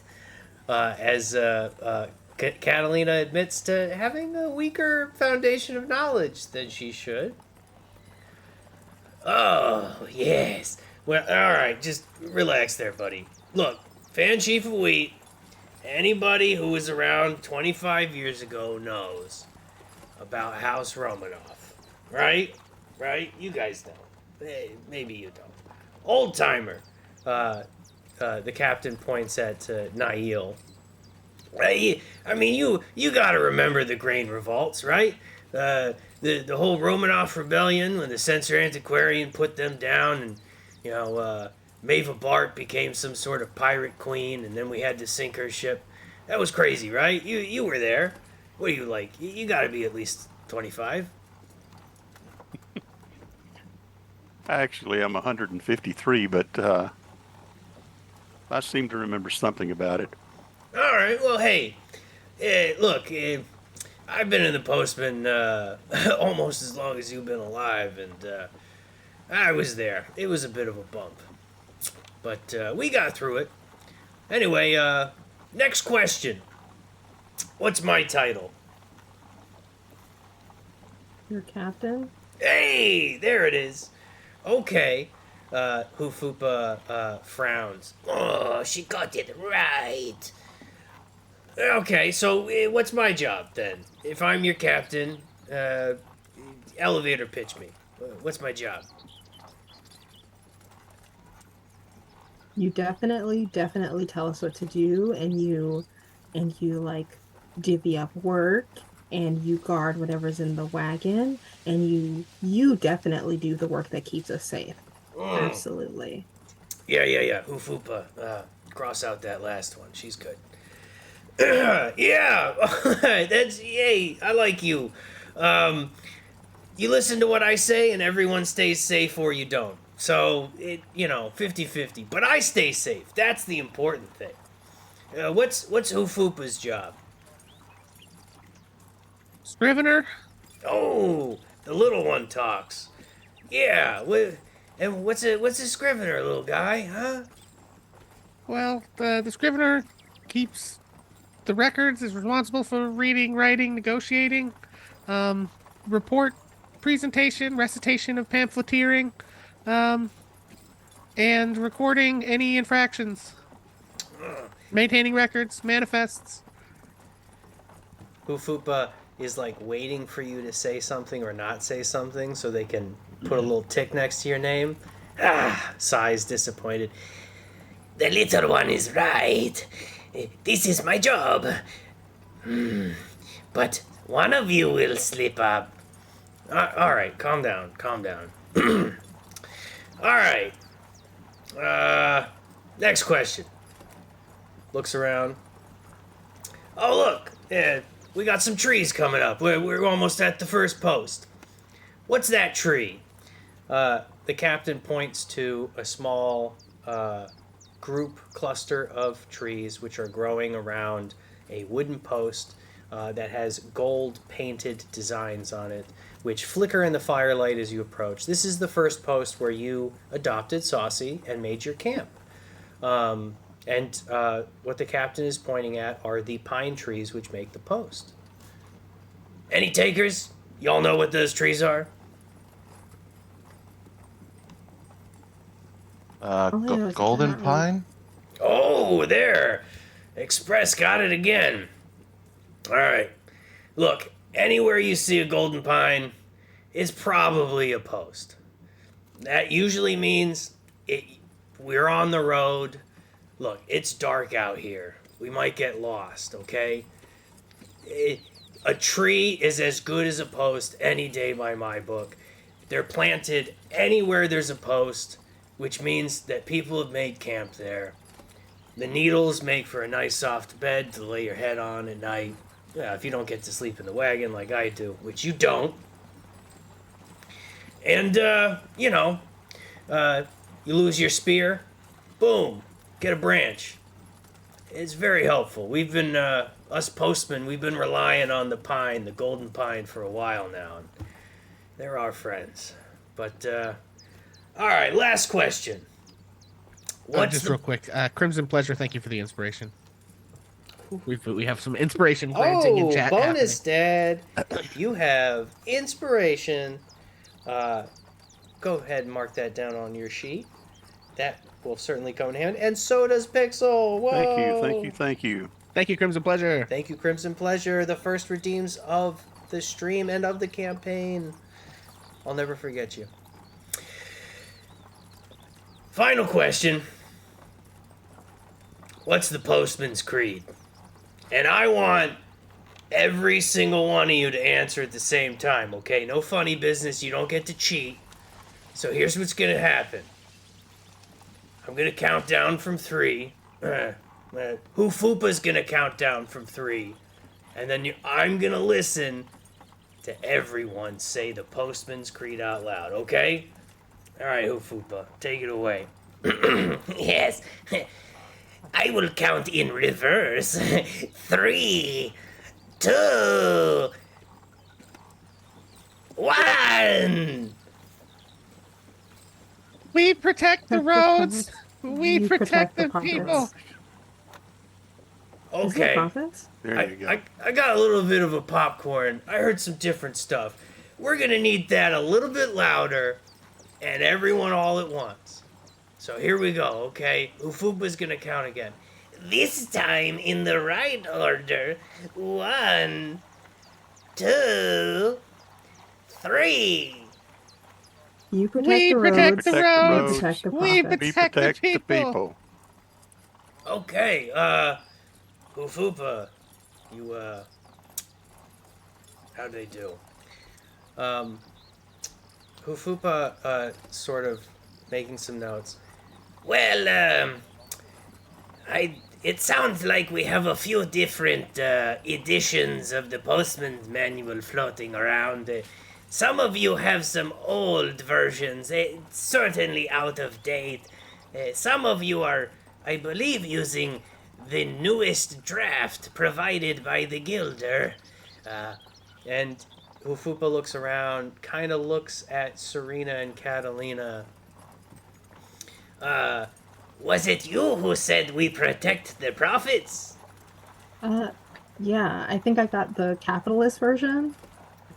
Capitalism? I have never heard such a thing. We worship the Guilder.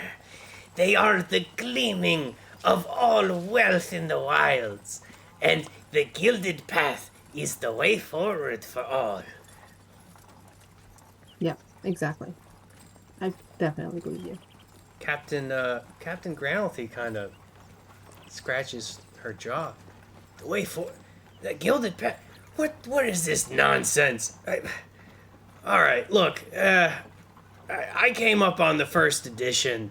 I'm kind of old. If you couldn't tell, I'm too old for this shit. I'll tell you that. But we used to protect the roads. We used to protect the people. I mean, yeesh. We even used to say it, an old human.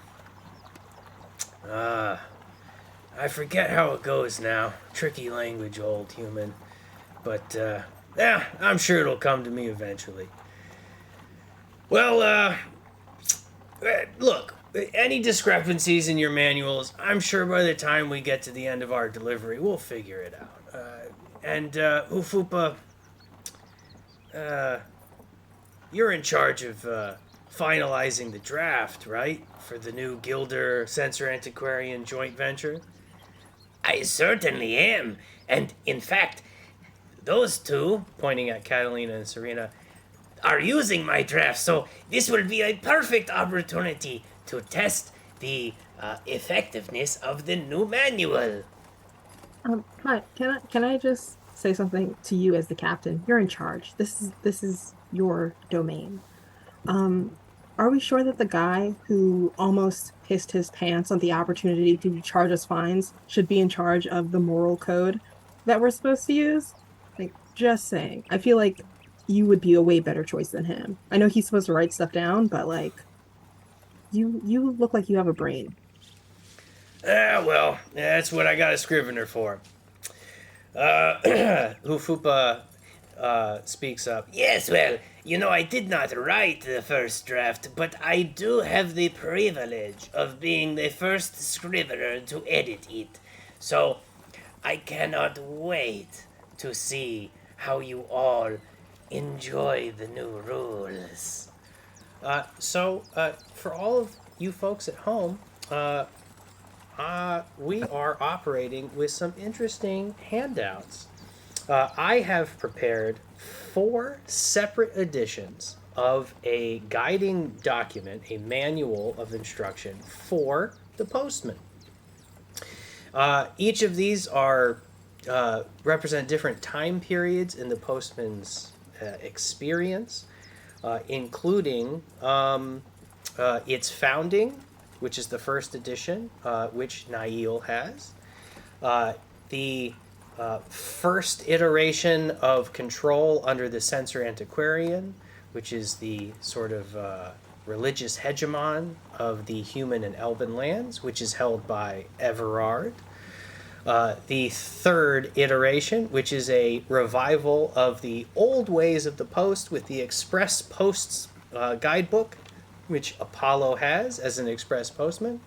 And the fourth edition, which is a draft version, currently not being used by anyone except for Catalina and Serena, and is set to be finalized upon the completion of this delivery and the end of our folks' adventure. So along the way, we may have opportunities to edit, correct, or fill in certain ideas about the postman, how they operate, or what they should stand for. And opportunities to discuss that will pop up along our adventure. And some of the discrepancies may lead you all to some interesting ideas about what the postman should be or could be. That is my hope, and I will provide a link to all of those for the audience in my Beast Wilds campaign text channel on the Bonus Moms Tavern Discord. So come on down if you're curious about that stuff, and you can read through a bunch of fake bureaucratic documents. So, having quizzed you all, Hufupa noting who has read and commanded a mastery of their respective manual or not, the captain, having asked a final question, looks up and asks one more. Where are those lights coming from? I would like everyone to make a perception check.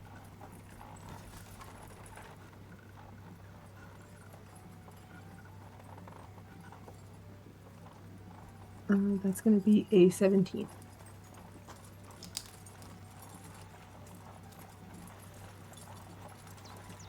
Well, the dice have forsaken me, so I got a 9. Okay, That's a 3 from. I think that's a 3. I gotta check my. I'm not. Yes, that is a 3 from Everard. Yeah, Nail got an 8. 8. Whew. The captain was thoroughly distracting, as the only person really paying attention, driving Saucy onward at the front of the team, was Catalina. Catalina, you spy into the middle distance beyond the firelight, and you do also see speckled light. It seems to be filtering denuded through tree branches and leaves. As you all have passed the first post and continued your journey onwards, you've approached the edge of what's known as the Crick. This is a vast, verdant, jungle-like area full of marshy, swampy wetlands, which are constantly sort of swirling and mixing together, making it impenetrable and unpassable to most, if not almost everyone in the Beast Wilds. You all have heard of the Crick before. You know that it's kind of like this nebulous black hole. It's supposed to be full of wild elves who live with nature or some such, but you don't really pay attention to the rumors. And your captain has already told you that there's a ship, a ferry, waiting to help you bypass around so that you follow the coast up and it'll drop you off at your next stop further along the way, so you don't even have to worry about it. But suddenly, you do, as you see lights coming from the edges of this jungle forest. What do you do?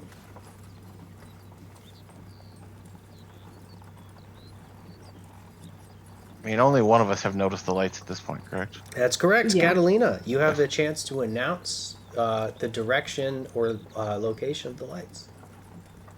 Yeah, I think it's best that I'm not the only person looking at this, just in case I am like making it up in my head. So Catalina's just like, hey, does everybody else see those? Like, I know I'm getting on in years orc-wise, but those are there, right?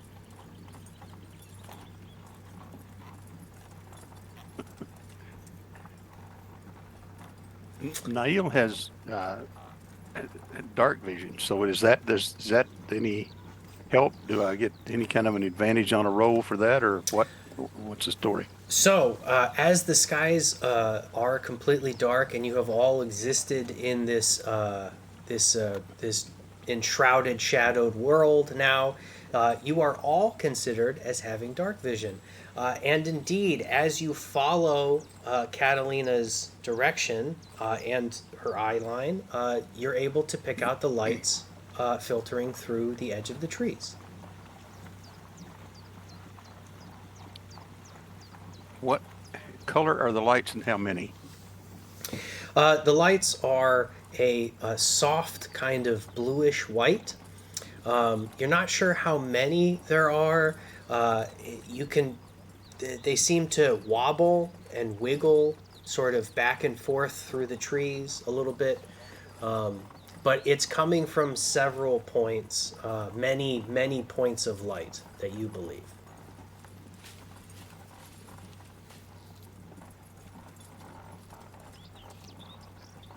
Do these lights look like torchlight, or are they eyes that are catching a reflection of our torches as we go? They don't seem to be animal eyes or any sort of reflective predatory creature. They do seem to be, the way that they are moving, to be firelight. Okay, so just so I understand the setup, we're on the road, and our plan is to go around the Crick, and we are currently looking into the edge of the Crick and seeing a bunch of lights. Yeah, so the post road that you've left, or that you're on, excuse me, is sort of abuts the Crick as it goes out to the coast. So you've sort of hit this first barrier where the road is going to hook out across the land towards the coastline, where you can pick up a ferry. You probably have another day or two's journey before you actually get to the coast. And until then, you will be following alongside the Crick the entire way.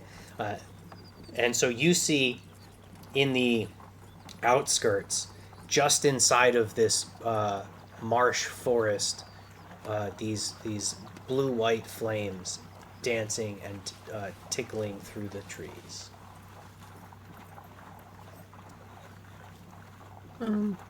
I don't speak Elvish, so anyone else want to stand in front of me, just in case a conversation is required? Nail says, I will, since I'm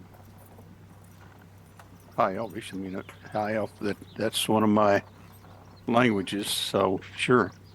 If we bump into any orcs, I got you, don't worry. Tip for tat. All right. Would I, not being from this area, would I recognize this area as the Crick? I think you've heard of the Crick. If not at Nazkashek, where you're from, you've probably heard it mentioned by other people who, the tribal people that you encountered. But like, so visually, would I recognize that's the area we're in? Because I'm assuming nobody has like announced, "Oh, look, it's the Crick." Like, I'm assuming we're kind of just moving into this area, right? Correct. You Okay. would. You all have a general understanding of the geographic regions of the Beast Wilds. I think you would all understand that the Crick is a place that you don't go into, and that you know that you are approaching it. Okay. I think that as part of our training, there would have been a briefing about the road that we were going to follow, Yes. like maybe a map on the wall, or a map board or something that says, okay, this is the way we're going to go, and here's generally what's on the way, and here are some of the features that you'll encounter. I don't know if this is super accurate. I have put into the Yes. Discord group chat the most recent map that was made public for the Beast Wild. So I don't know if any of the nonsense that we've done has changed any of that in various campaigns, but that's the most recent thing. So if you look in the bottom right, we are headed from Jafrune towards the Crick, and I guess we're planning to hook west along the bottom edge of the Crick and take a ferry Around. around. Okay, and then it does it. Just so I understand the geography here, is our plan to go around the Crick and then go to Dusty Springs and onward around via land? That is correct. Okay. So, your current itinerary, like you had asked, Bonus Dad, there wasn't a map or anything that any of you are given. Your captain, however, is given an itinerary, which isn't really like directions. It's mostly just follow the post road until you get to this place, and then you get to that place, and then you get to that place. It's literally just one after the other of the places that you're supposed to check in, because these are the places where you are expected to sort of refuel at various post garrisons to take on additional rations, to make any ancillary deliveries along the way, as you follow the post road all the way up and around to the northwest of the map. So you're going from the bottom right to the top left. Okay. So is the plan to, just out of character here, is the plan for some of us to try to speak to whoever is in these woods, or are we just going to try to like go by and see if they talk to us?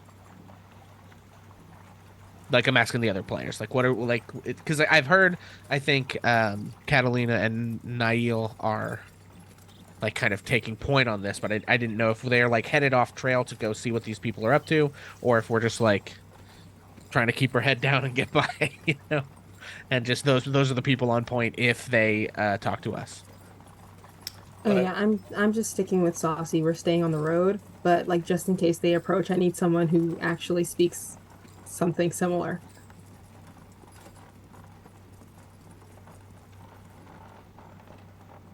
Okay, so it sounds like Catalina and Nail are going to be sort of leading the front in your walking order in case anything approaches you or you need someone who speaks Elvish. Everard and Apollo, where are you and what are your characters doing? I think Everard is like hiding on the other side of the wagon or something. Like, Everard is so small that he is sort of trying to stay roughly out, like vaguely out of sight, in case we need someone who's like not been noticed, like in case things go south and we need somebody that they don't know is around. Like, he's trying to kind of like just keep out of sight, halfling style. Apollo? Yeah, I think Apollo's kind of more or less distracted, in all honesty.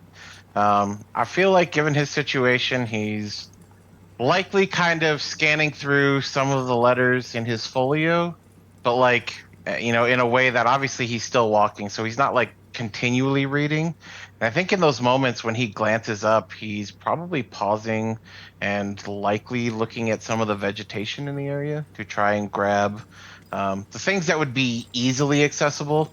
Obviously, he doesn't want to fall behind the group or anything like that, but if he stops for 30 seconds or whatever and grabs a couple things to tuck into his pack before catching back up, and then walking alongside and maybe reading the next few lines, what have you, kind of thing. Sure, yeah. As you're flipping through your letter folio, express postmen deliver missives, written communications, whereas regular postmen deliver goods, commodities, parcels, packages, things, right?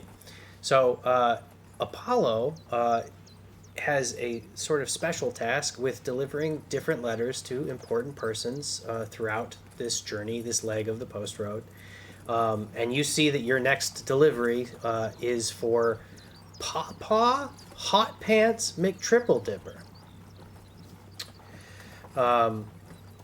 Very strange name. Sorry. Someone who some of you may have come across before. But as you are doing that, and you snag some fistfuls of sweet mint on the way to help season your food for the camp ahead, Apollo, you all drive the wagon close enough to where you start to hear singing. And you can, those of you who speak Elvish can tell that the singing is in Elvish. And they are singing what anyone who can speak Elvish would know is a funerary lament. It is a song of passing to ease the souls of those who have departed on to the next stage of their existence and to not linger hence.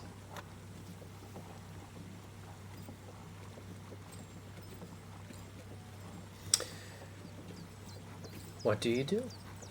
Do you I keep tell driving? I tell Catalina, this is a funeral song we're hearing. So evidently someone, some persons have, some of the elves have died or been killed, and they are mourning. This is a mourning, a lament. So Right. that's what's happening. We shouldn't disturb that. Yeah. And I feel like Catalina very respectfully just leads Saucy a little bit to the further side of the road, so that it's not perceived as oh, we're intruding on this thing. It's we're trying to be respectful and move on. And Nail also informs the captain. Yeah. Sounds like our wild cousins got a little too rowdy, huh? Captain sort of punches down onto Nail's shoulder. little too hard. Well, you're probably right. Best to just leave them alone, right? And as you're passing past this funerary rite, a couple of elves have sort of wandered out closer to the road, just outside of the tree line. They're wiping their eyes and blubbering. One of them wearing an enormous mushroom cap as a type of sombrero. And they are passing a jug of what seems to be clear liquid back and forth in between sobs, taking massive swigs from this jar of liquid. He was gone before his time.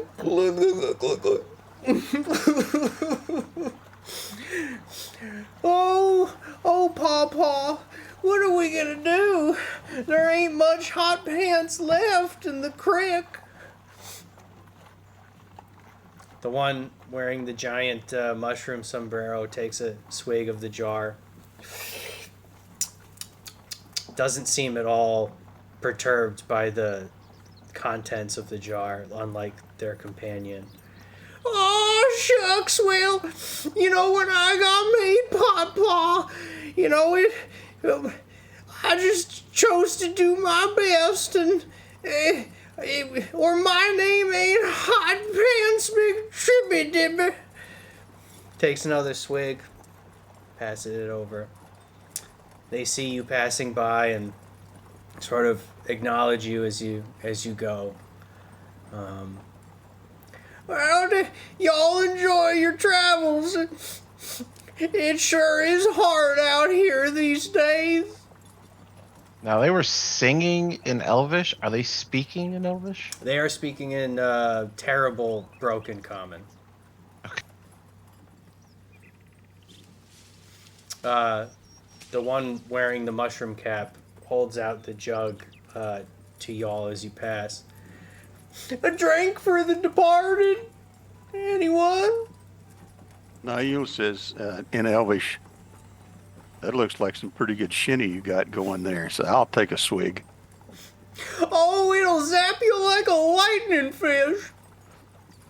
And you do take a swig, Nail, and it is like, it's like magical liquid fire, just like rotating through your insides. You gain. Whoa, and that's some righteous pop skull you got going there. Hopscotch. It helps to ward off the willies, if you know what I mean. Gets an elf's heart started in the morning. And keep you warm on a cold night too. Oh, sure does. Keeps you sweaty on a hot one too. And Nail, I need you to make a Constitution saving throw.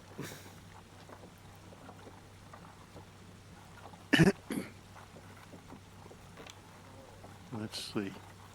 And Apollo, your inattention, you may have missed it as you were flipping through your folio, but you did hear the name Hot Pants Big Triple Dipper.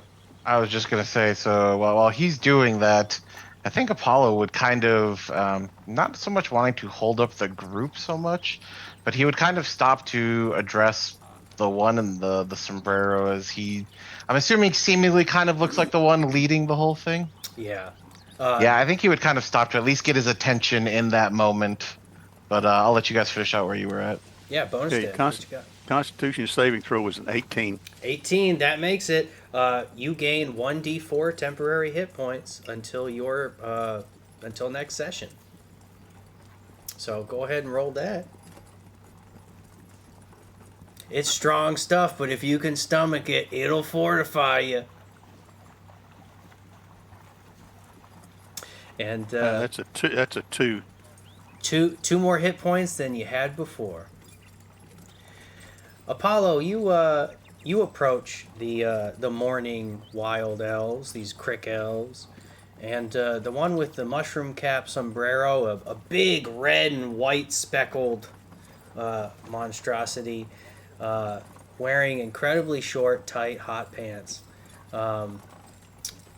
You can see there's actually some tan lines further down, as if this person used to wear longer pants.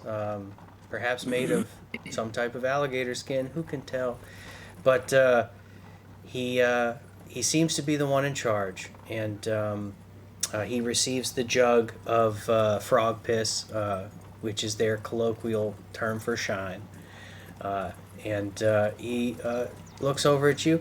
Well, hey there, feller. You looking a little gray in the gills. You need a little pick-me-up. Offers you the jug. I think Apollo would kind of, wave his hand off. He goes, unfortunately, I'm on the job, actually. I heard you mentioned Pawpaw earlier. And he kind of pulls the letter from his bag. He goes, I was actually supposed to deliver this to him. Do you know who would be next in line to receive something? Oh, well, that's me now, friend. Well, we're having a funeral for the old boy now. Yeah, I'm been duly elected Pawpaw. Tips his big old mushroom cap sombrero. I My name's Hot Pants McTrippy Dip, and well, you triple dipper for those a little more formal on that side. But well, I'm doing my best to lead these fine folks through a dark time, if you know what I mean. But you said you got a letter for me. Well, I can't read, but if you could read it out, I could listen with my good ear. No, absolutely. And he kind of like furrows it out and kind of angles it a little bit so he's more in the light. As you can tell, he's kind of struggling to read it just a little bit, but he starts off, containing here the noble language of the postmaster Bracht Hennepin, commander of the Burdock Hennepin Terminal Post Garrison, friend of Orvale Monastery, kin of the Third Hill of Leonim. It reads as it was dictated, without corrections herewith. Postmaster's Report 6115.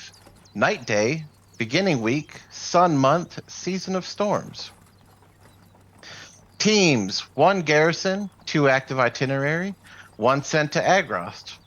Foodstuffs, 11 sacks of wheat flour, 33 pounds dried beef, 2 crocks of Sure Night wine, 1 case of Abbott's Reserve.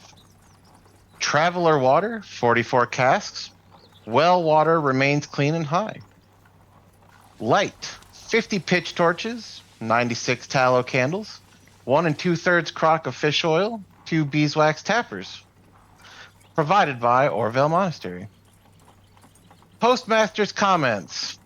The draft animals went mad and broke out of their paddock. We've since recovered a handful of northern ponies, who seem somewhat more inclined to human company.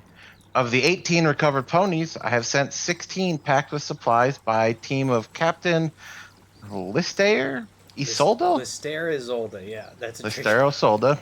On order of the Censor Antiquarian. I've been told it will aid the humanitarian efforts at Agrost.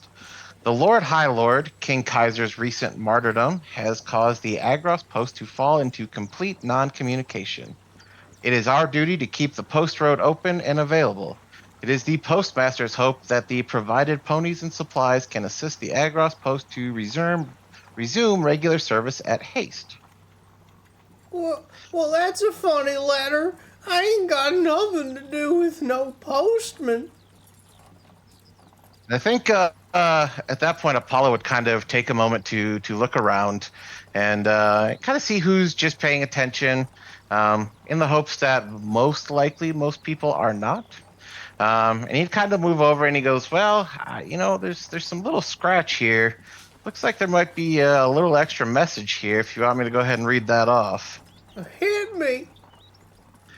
Pawpaw, the Netherfolk have risen up in Agrost. I've been accepting every express contract I can to delay communications of the Censor Antiquarian.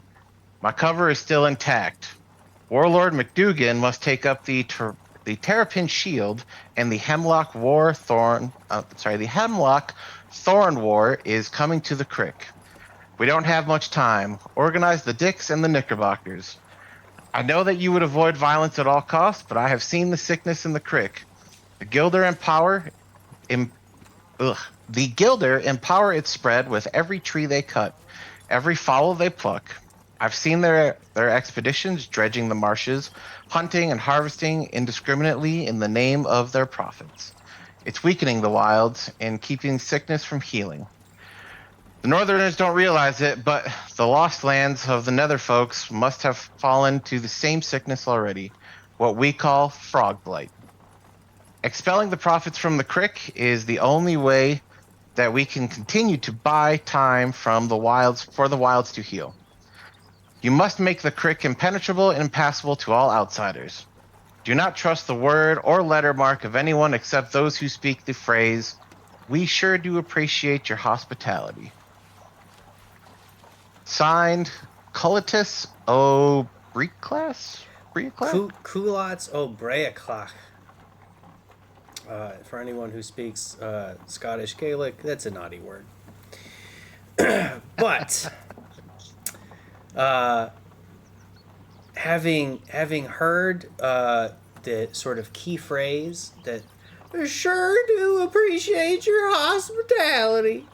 and the name of one of their fellows, Papa McTrippy-Dip perks up, snags the letter from you, flips it sort of front to back. No, still can't read. Hands it back to you. Well, that is some very interesting information, and we sure do appreciate the hospitality. Now, I feel like we owe you a bit of a favor in return. So let me just say this. He turns and sort of has you all sort of look in on the funeral that's happening. And you see there are several of these sort of like metal dishes that have been hung from various tree branches. In the dishes, black, gunky cubes of peat, which are aflame, and they burn with a sort of stinky blue light. And in that sort of hazy blue firelight, as all of these elves have gathered to mourn and inter their former leader, you see one of them sort of goes down into this dugout grave and emerges with a frog in their hands. A big one, a big juicy frog. And they all sort of chant and sing, and then very lightly kisses the frog on the head, sets it down, and it leaps off into the marsh, into the darkness. They cover up the dig site, and you see them take a single red berry and plant it there in that churned up loose earth. And McTrippy-Dip turns back to y'all and goes, now this is our custom. We send on those who have passed, who, as elves, we are gifted with a type of immortality. We don't always get it. We each of us have our own time. But we've noticed a lot of creatures, they've forgotten how to say goodbye to their loved ones. But we've been doing this for time immemorial. You see, if you give them a frog, the soul will just sort of latch on, and they can kind of live out the rest of their lives as a peaceful little creature in the crick, surrounded by all nature. But if you don't pass them along, if you don't say goodbye the proper way, well, they come back right mean.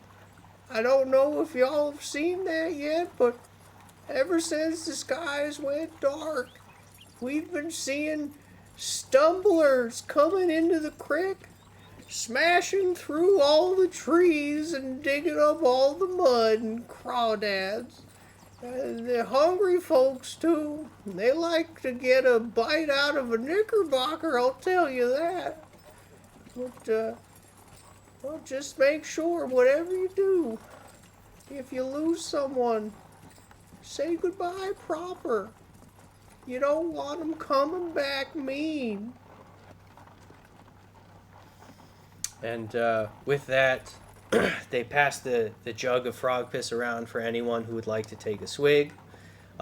If you would like to take a swig, you can roll a Constitution saving throw. If you get above a 10, add a D4 to your hit points. If you don't, you will take a point of exhaustion. So anyone who would like to do that may do that now and tell me the results. As they, the elves, the Crick elves, Dicks and Knickerbockers both, day and night elves, go back into the Crick from whence they came. They take their blue burning peat lamps with them, and like so many will-o'-the-wisps, disappear into the deep marsh of the impenetrable Crick.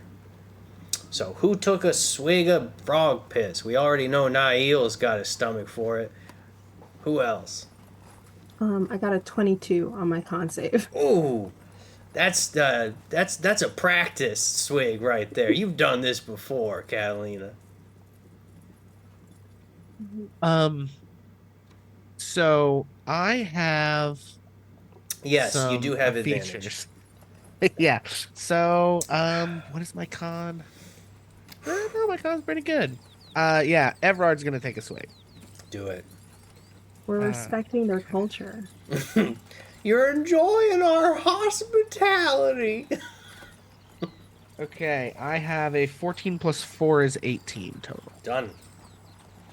Okay, so I get a D4, 10 hit points. You sure do. So, Yeah, I think Apollo's still going to kind of pass it off. He's a little more focused on what he's doing than having a drink. And Everard grows 4 inches. I have actually just increased my total hit points by 50% with that swig. It's dangerous out on these roads, y'all. They're gonna need a little bit of that Crick courage to get through. All right. Well, we watch as our team of postmen, having delivered some interesting news to the new pawpaw of the Crick, they begin to move on from this place as they make their way towards the coastline, where they can pick up the trail, hopefully, of the new ferry contractor who's going to take them around the Crick to just, avoid all of that impenetrable nastiness. You're going to make camp one last time before you get there. And you can smell in the air as y'all bed down at that second to last post marker campsite. There's a little bit of that atmosphere smell. It is the season of storms that you have begun your journey in, and in the Beast Wilds, the season of storms is a time of change, a time of transition, where the energies of the wilds become ferocious and feral, and they manifest themselves as high-intensity storms and twisters and rain and blizzards, depending on where you are in the wilds. Here along the Crick, it's the rainy season, and you don't have much time. This might be the last night that you all spend on dry ground, and Captain Granelthy intends to make the best of that. She is going to bed down for the night, and so is Hufupa. However, Glemma and Knock Knock, who have taken on the role of your camp's cooks, have set out a cook pot, filled it with a fresh stew. They take some of the sweet mint that you had gathered earlier, Apollo, and just tearing a handful of leaves, place them on top of individual bowls as they go around and hand out the evening's rations to everyone. Knock Knock, the Kenku, sort of shuffles up with little clawed hands and hands each of you a bowl, as Glemma is ladling stew into the bowls in turn. Glemma doesn't speak, but Knock Knock looks around, goes, "Never have I ever!" Glemma sort of looks at Knock Knock sternly, shakes her head. Knock Knock repeats, "Never have I ever! Never have I ever!" Glemma leans down and whispers, and Knock Knock says quieter, "We should play Never Have I Ever while the captain's asleep. Do y'all know how to play?" Catalina is immediately like, yes. Because I'm going to be able to get everyone to drink. Knock Knock looks around, sees some of you shaking your heads, walks up to Glemma, and the Kenku's like, "Okay, well, here's the rules. For those of you who don't know how to play, if you wanted to, basically, It's a game that's really fun where you all hold up 3 fingers, and you see the Kenku hold up 3 sort of clawed digits. And, well, you say something that, you've done, and, or that you haven't done, you've never done, and if someone else has done it, they put down one of their fingers, and whoever has the most fingers left wins and gets the last of the stew. So, never have I ever. Glemma, shh. Never have I ever. So while this is taking place, we are at one of the known camps, so there's likely golden pine around, correct? Yes, you are in a golden pine grove. Could I make my way to the edges and find a couple of them? And I kind of want to spend some time fashioning kind of, even if I just like whittle down some wood or what have you, some kind of tap to try and collect some sap from these trees while they're playing a game. My hopes are I won't get a lot overnight, but if I tap a handful of them, I might be able to get enough to be able to utilize. Yeah, using your knife, you're able to sort of boom, boom, boom, make a little notch in the tree.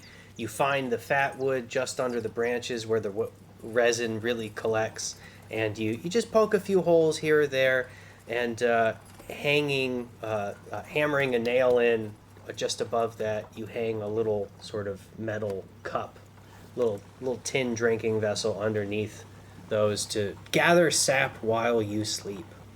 Perfect. Excellent. So Glemma sort of sits down next to Knock Knock. You're all sort of seated in a circle around the fire, and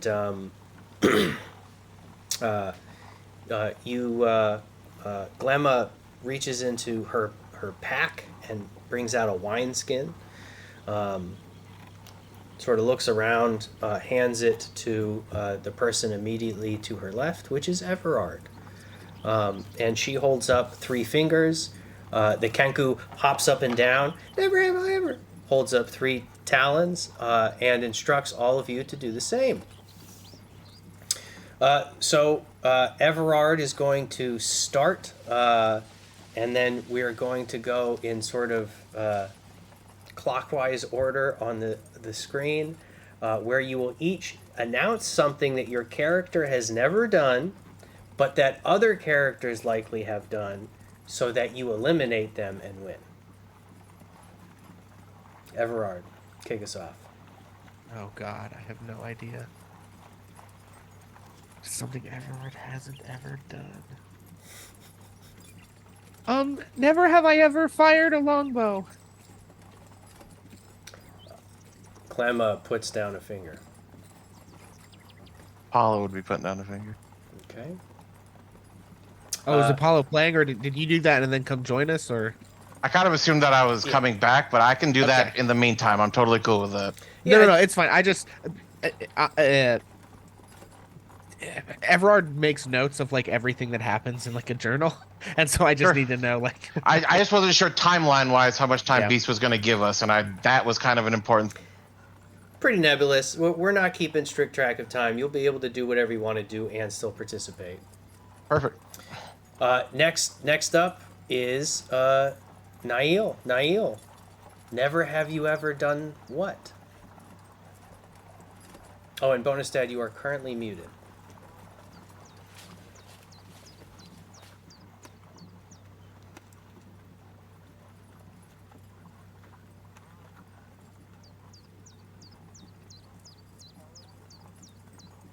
Oh, let's see. Feel free to make something up that, isn't true about you. About Nail or about bonus dad? About Nail. I'm happy to hear about bonus dad too, but he won't win this game.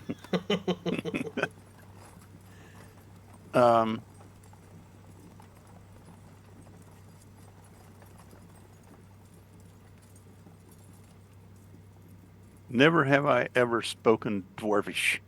Ooh, interesting. Knock Knock puts down a finger. Everard puts down a finger. Okay. Up next is Apollo. I think Paulo. I think Paulo would go with never have I ever seen a giant. Ooh, interesting. Anyone putting down fingers?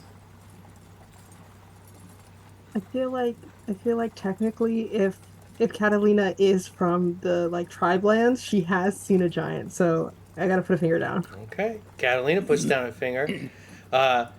Serena also puts down a finger. Up next is Catalina. Catalina. Never have I ever done magic. Ooh.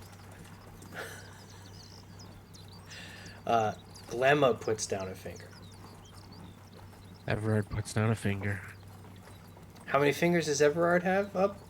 One left. Okay. Interesting. Nail put down a finger too. I noticed that. You didn't say anything, but I noticed. How many fingers does Apollo have up? 2. Sorry, that was me. Okay. Up next is going to be Glemma and Knock Knock. Glemma is going to whisper to Knock Knock for her turn. And Knock Knock says, never have I ever been to Jafrune City. Didn't we meet them in Jafrune City? You met them at the Jafrune City Post, which is outside of the city. All right, Everard is out. Ooh, okay. Knocked a couple out. And Knock Knock puts down a finger, but hops up and down and goes, never have I ever killed a postman. Clemma puts down a finger.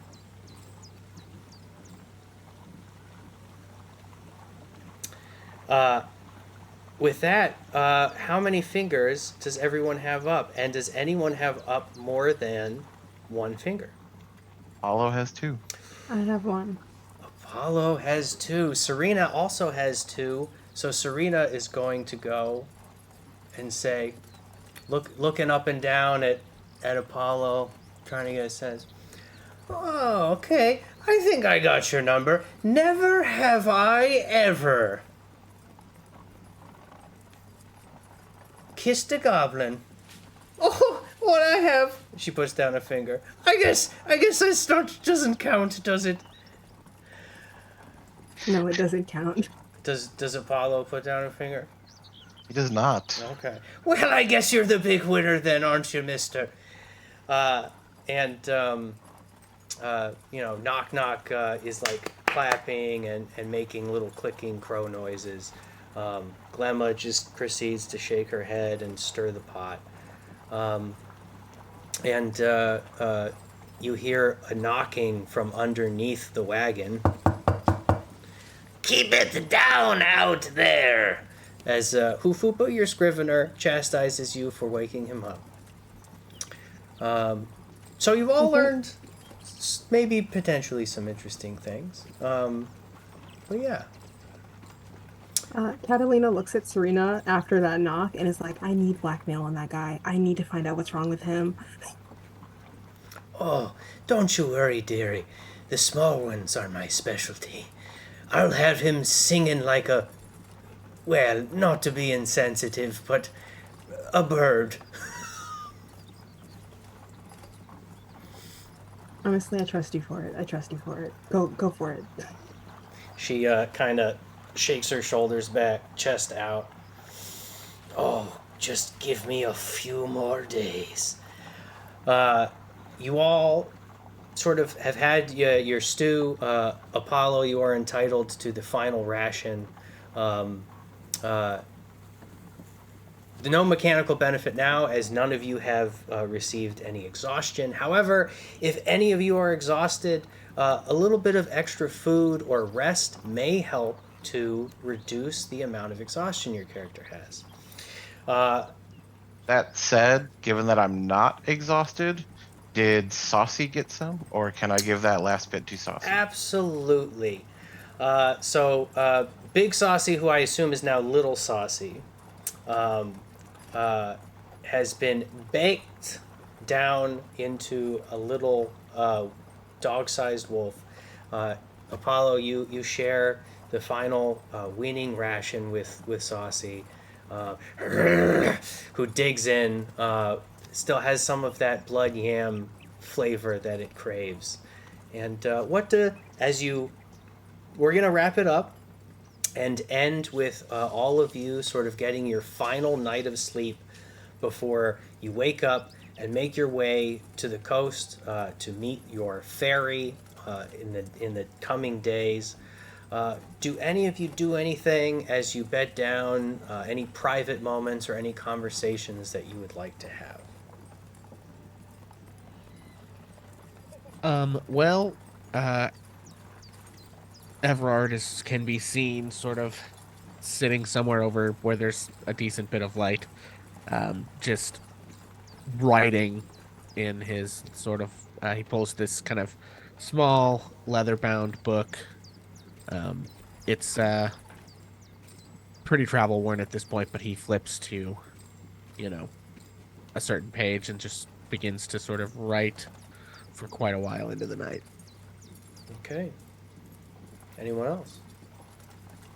Yeah, I think if I can, just as the night kind of sets on, they had mentioned that we could use the pines to make pikes and things. I think in just kind of a backup plan, I think Apollo would probably use his knife to kind of shave them down to be kind of ad hoc bolts if he needed them. Obviously wouldn't be quite as potent as what he has, but like it's something to pass his time while he waits and could be beneficial should he have, I don't know, extra arrowheads or something on him. Yeah, Apollo, you're able to strip some of the small new growth branches off of the golden pine. They're nice and straight and skinny. Just need to be cleaned up, maybe turned in the fire to scorch the outside and harden them a little bit. Go ahead and roll a d4 and add that to your potential ammunition. I think Catalina takes this time to like teach Saucy what like where you're supposed to be sleeping. So she like points at her tent and she's like, Leppy, this is where you sleep, okay? This is where we go to bed at night. You don't have to sleep inside. You can sleep outside. But I need to be able to hear you, and you need to be able to hear me. You probably don't understand what I'm saying, but that's fine. All right? Here. Ansho. And Saucy does a few quick spins and plops down. He's getting it. He's learning. I think you just need to keep feeding that beast, and he'll know more Orcish words than I do. Well, I'm really glad you took some time, Catalina, to take in this little wee beastie, but I'm a little frightened of the road ahead, if I'm being honest. But it does a wee bit of good to have another set of eyes watching our back. I certainly do believe. So I'll be getting some shut-eye, and I think you should do the same. And Serena beds down. All right. Do we know who's doing watch tonight? Or Yes, I believe Nail is taking first watch as per last time, and second watch will be Everard, if I'm not mistaken. Great. yeah, then Catalina just like goes to bed. She's like, they got it. All right. Anyone else? Anything you'd like to do before we end this session here today? All right. You bed down for the night. You've said your good nights. Your bellies are full, which might not always be the case as we travel on this dusty, broken road into the future. The way forward is uncertain, but we know what the next stop will be. The ferry to avoid the impenetrable and impassable lands of the Crick. And that's where we will begin our journey next time. So we are going to end the session with the very first roll of our deadline counter. So for this campaign, at the end of every session, we will be rolling a die from either a D4 up to a D10 to represent the number of days that our heroes have been traveling the post road in the Beast Wilds. They have 36 days to make their delivery deadline or face certain consequences. And because of that, we're keeping track. I think it's been a fairly easy road so far. Not a lot of craziness. All of the nastiness and danger sort of happened before you all set out for your itinerary. So I'm going to say we roll a D4. So who would like to do the honors? And every session we can pick a new person to do it, so everyone gets a chance. But if we don't have a volunteer, we can do a roll-off. Any takers? Who wants to roll this very first deadline die? I say let's do the roll off. Roll off. I think that's the fair way to do it. All right, everyone, give me a D20. Highest gets it. It's a 9 from Everard. Or I guess 15 on the from die. Apollo. I got a 15 from Catalina. What did Apollo get? A 10. 10, okay. 15 current leader. Nail, what do we got? I owe 16. 16! All right, Yeah. bonus dad, roll a D4 and tell me the number on that D4. And this will be the first of several days that we have spent together on the post road. 2. We've got 2 days on the board, folks. Mark them down. 2 days of travel, 34 days left to finish your delivery. Thank you, everyone. We are going to do a quick sign-off, sort of reintroductions as we close out this very first episode of the Beast Wilds, The Way Forward. So, again, I will call you in clockwise order on the screen, and I would like you to introduce yourself and tell us who you played today and where you can be found on the internet if you would like to be found, because we're all on there. Okay, take it away, Bonus Dad. Tell us who you are, who you played, and if you can be found on the internet, or if you'd like to. I am Bonus Dad, and I played Nail, the High Elf, rogue. And I appear in Bonus Mom's stream on TikTok most days during the week. And I read poetry and sing sometimes and read stories from a children's bedtime story book about Uncle Wiggily, the old rabbit gentleman. And so yeah, it's on Bonus Mom 70 on TikTok, and that's about the only place. Let's see. No, we at Bonus Mom's Tavern, I think we've got some podcasts up, and I've also read some of the Uncle Wiggily stories on YouTube. Awesome. If you're a fan of children's stories, poetry, or just darn wholesome good time, go check out Bonus Dad.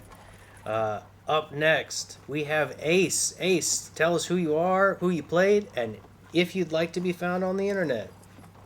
Yeah, I'm Ace. I played Apollo, the Hobgoblin Ranger tonight. I can mostly be found in the Bonus Bomb Tavern Discord, likely running a game when I'm around. Like I said, I've been kind of on hiatus for a little while, but that is in preparation. I am looking at a new campaign on the horizon, kind of waiting for my schedule to be a little more permanent as far as, what days I'm available and things like that, but hoping to get that posted up soon. Wonderful. Synovia. Again, I am Synovia. Also, again, you can call me anytime. You can find me on TikTok at Flannel, where I mostly talk about Star Wars. So if that's your jam, you can find me there. Hell yeah. And who did you play today? Oh yeah, I played Catalina today. Half orc fighter. Wonderful. Thank you, Zenobia. Pixel, tell us who you are, who you played, and if you want to be found on the internet. You're already here. It's too late. Hello, everyone. My name is Pixel. You can find me here at twitch.tv/agesvinor, where I DM some of our campaigns, not this one. But you'll be able to find me here. Obviously, you have found me here. But in the future, you can find me this Friday with our Curse of Strahd campaign. You can also find me at YouTube on YouTube. That link is in our description, link tree, and all over the internet, where you can watch previous episodes of Curse of Strahd or any of our other campaigns that have finished up in the past. You can also find us on podcasting services at Bonus Mom's Tavern Podcast. We release all the episodes in that format as well. And you can find me here at twitch.tv/HermanPixel, where I stream a lot of stuff. Lately, we've been doing a bunch of Stardew Valley, but we'll be getting back into Baldur's Gate more soon, I think. So that should be a lot of fun. Awesome. And I played Everard Eldertingle, the halfling.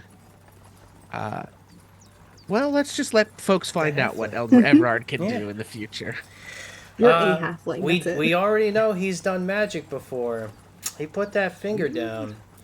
But maybe we'll get to see it in person. I am Beast. I am a hologram. You'll never find me. Except here, every other Monday, DMing these games. I'm going to do my best to stick to that. There may be Mondays that we miss because of holidays or just life happens. But again, that doesn't happen to me. I'm a hologram. So, if you liked this, if you enjoyed the antics, the tension, the romance that you've seen here tonight, then I want to invite you to come to the Bonus Moms Tavern and hang out with these folks, myself, and many, many others who enjoy playing TTRPGs, Dungeons and Dragons, or just hanging out with cool, wholesome, fine folks. Again, I'm Beast. Thank you so much for watching, and we will see you in the next one. Take care, y'all.